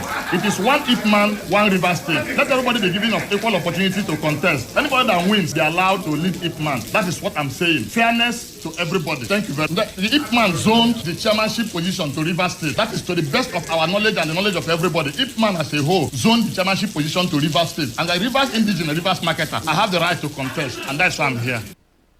Validating the electoral officer of Ipman in River State, Alex Okpabi, in his reaction told correspondent Funaya Bema indicate that leaders of Ipman gave him the authority to sell farms only to indigenes of Eleme and Okrika, which he said has been the procedure. The leaders have said, we zone to these people, also zone to. So for now, he knows how to go about. He can also go back to the leaders and a kind of, we have decided, maybe for now, and it's been like that for some time, Eleme and Okrika. For how long? And for some time, it was like that in the last election. Building creative and digital economy has been identified as an alternative to over-dependence on oil in Nigeria. This is according to digital experts advocating for development and job creation through Startup Port Harcourt. Speaking on the theme From Oil to Tech, Preparing for the Future, a digital expert based in Port Harcourt, Beren Ni Fiberasima, said there is need to stir the creative side of the Niger Delta region. Fiberasima said Startup Port Harcourt is aimed at redirecting the mind of young people, especially in River State, on the need to be self-reliant, which he said would reduce unemployment and criminality in the society. Currently, the news that goes out of the city is anything but we in the space will disagree because we can see and we can show a lot of young men and women who are building apps, who are creating tech solutions, and who are generating a lot of revenue from them. Right here, we have members of the tech community, we have hub managers, we have leaders of different communities like the Google Developer Group, the World Economic Forum's Global Shapers, and other organizations represented here. This is to demonstrate to you all that truly we have an ecosystem that works. And so on the 20th to 26th of October, we'll be having our fourth conference where we would have our tech startups come and exhibit. We would have investors come and see investment opportunity. We would have talents who have developed products and solutions come and display these solutions to the public and to the world. The Romokrushi Town Council Committee have continued to lament over the activities of some persons which they say is capable to cause breach of peace in the area. Vice Chairman of the committee, Comrade Christian Nwuche, in a statement mentioned one Nelson Wali of allegedly trying to disrupt the smooth running of the community affairs. Nwuche in the statement, however, pleaded with the state government and security agents to salvage the situation before it escalates. When contacted, Nelson Wali denied the claim, saying he has no business with community affairs. You are listening to the World News at 10 on Today95.1 FM, Voice of the People. After the break, more news, foreign and sports stories. Stay tuned.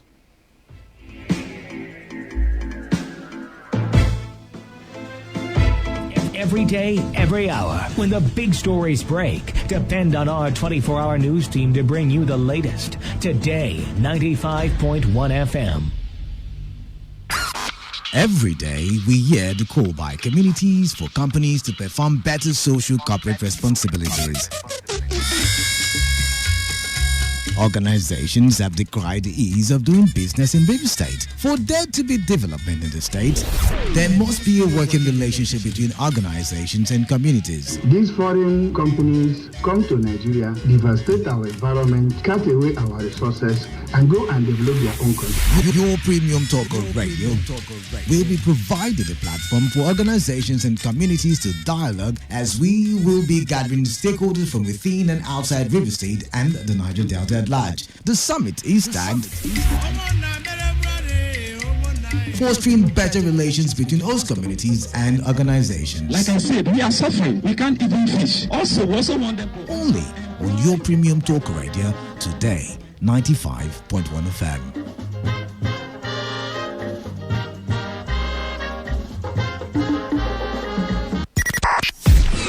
95.1 FM, voice of the people. And we're back.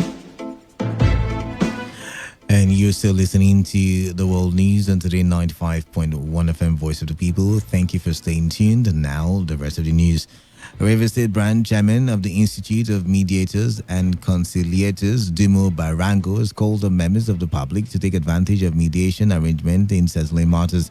Barango, while speaking on the planned hold training for intended mediators in Port Harcourt, said many litigants are yet to understand the importance of mediators rather than approaching regular courts. He said mediators end up giving parties a win-win situation, which has helped to save many situations in the country. In a civil case, on the preponderance of evidence, if it's a criminal case, prove beyond reasonable doubt. That's it. Now, what does the mediator do when it comes to cases like that? He looks at the interest.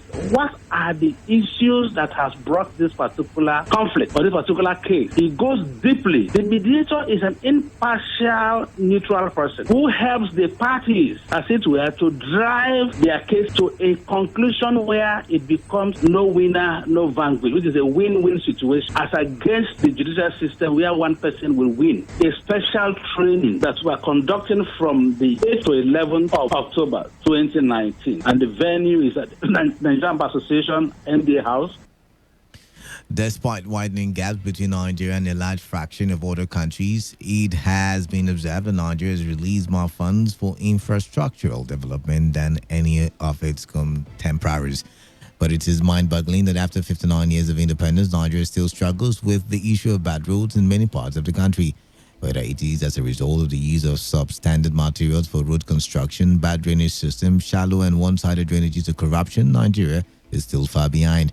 In commemoration of Nigeria's independence, our correspondent Funaya Obema Indukwe spoke with some respondents on how they feel about the deplorable state of Nigerian roads, and this is what they had to say. And the material they are using now is not good. You know, any road after that they did now, in front of just call it 6 months, the road will go spoiled. But the one that they have did before is still okay. So the construction company that the one that is now, they are not doing anything, and all the whole road. When the water is deep, the water will flow. There's no dirt will block it. But the water is not deep enough. Anything bucket everywhere. When they drop something, before you know, it will have a blockage, and the water will not flow. The thing will not come up the road. And when the water crosses the road. However, Highway Engineer Tam Jones blamed the deplorable condition of Nigerian roads on improper planning and greed. Jones said present-day contractors fail to carry out proper soil testing and other fundamental checks before embarking on road construction. It starts with planning. That's where we start from. Once our planning is wrong, every other thing goes wrong. And then the situation whereby now I see people sometimes constructing the road pavement itself. The road pavement is before constructing drain. That is not the way it should go. It starts with survey. Usually these days when we talk about road, people think it's just the asphalt pavement. No, the road takes care of walkways, embankment, drain. Before ever you talk about the road pavement is not just the road. For us engineers, when you say you are constructing a road, I'm looking at the fact that you are having drains that will flow, not just holding basins. The expert therefore proposed that Nigerian contractors have the potential to always do the right thing if government creates the enabling environment. Those days, Ministry of Works, they will always have site officers who are ministry engineers who will control and watch what the contractor is doing. That is completely absent now, and that is in the ambit of the government. They know why they are not doing what they are doing. They ought to know that there must be control. They have given me a job, the contractor, who is monitoring what I'm doing. The engineers must be empowered to do that, because there will be even site laboratory where if I am doing something, they can test it on site, what they call the institute test. Then they will confirm that the quality of work I'm doing is right. Now remember, every road is supposed to be designed. All over the world, people are moving from 20-year design life to what they call the perpetual road, which is 50 years. And here we are, our road done last 2 years. So is our design life proper? If it is, what's the choice of materials we use? On the front, United States troops have begun withdrawing from positions in northern Syria, paving the way for a Turkish operation against Kurdish fighters in the border area. Kurdish-led forces have until now been a key U.S. ally in Syria, where they helped defeat the Islamic State group, but Turkey regards them as terrorists. The main Kurdish-led group called the surprise U.S. move a stab in the back. Well, President Donald Trump defended the withdrawal, saying it was time to get out of what he described as ridiculous, endless wars. In sports, Tottenham goalkeeper Hugo Lloris is said to miss the rest of 2019 with a dislocated elbow. Lloris, who was injured during Saturday's 3-0 defeat at Brighton, is not expected to train again until next year. He fell awkwardly as he failed to hold a third-minute Pascal Gross cross with Neil Maupay nodding in the loose ball. To end the news, here is a summary of the major stories. The Minister of Transportation, Rotimi Amechi, has advocated for an improved maritime security, especially in the Gulf of Guinea. Foursquare Gospel Church has suspended the pastor and senior lecturer Boniface Igbenegu caught on tape making sexual advances towards a prospective student of the University of Lagos. Amoko indigenes have staged a protest at the Rivers State House of Assembly complex over the activities of an oil multinational. On the foreign scene, U.S. has commenced the withdrawal troops from northern Syria, paving way for Turkey's operation against Kurdish fighters. That was the news. As edited by Chinede Uwuna. For comments and enquiries, please call 0815-341-8657 or 0814-434-3502 or send your emails to news@todayfmlive.com. You can also read our stories on www.todayfmlive.com. I am Kala Dakar.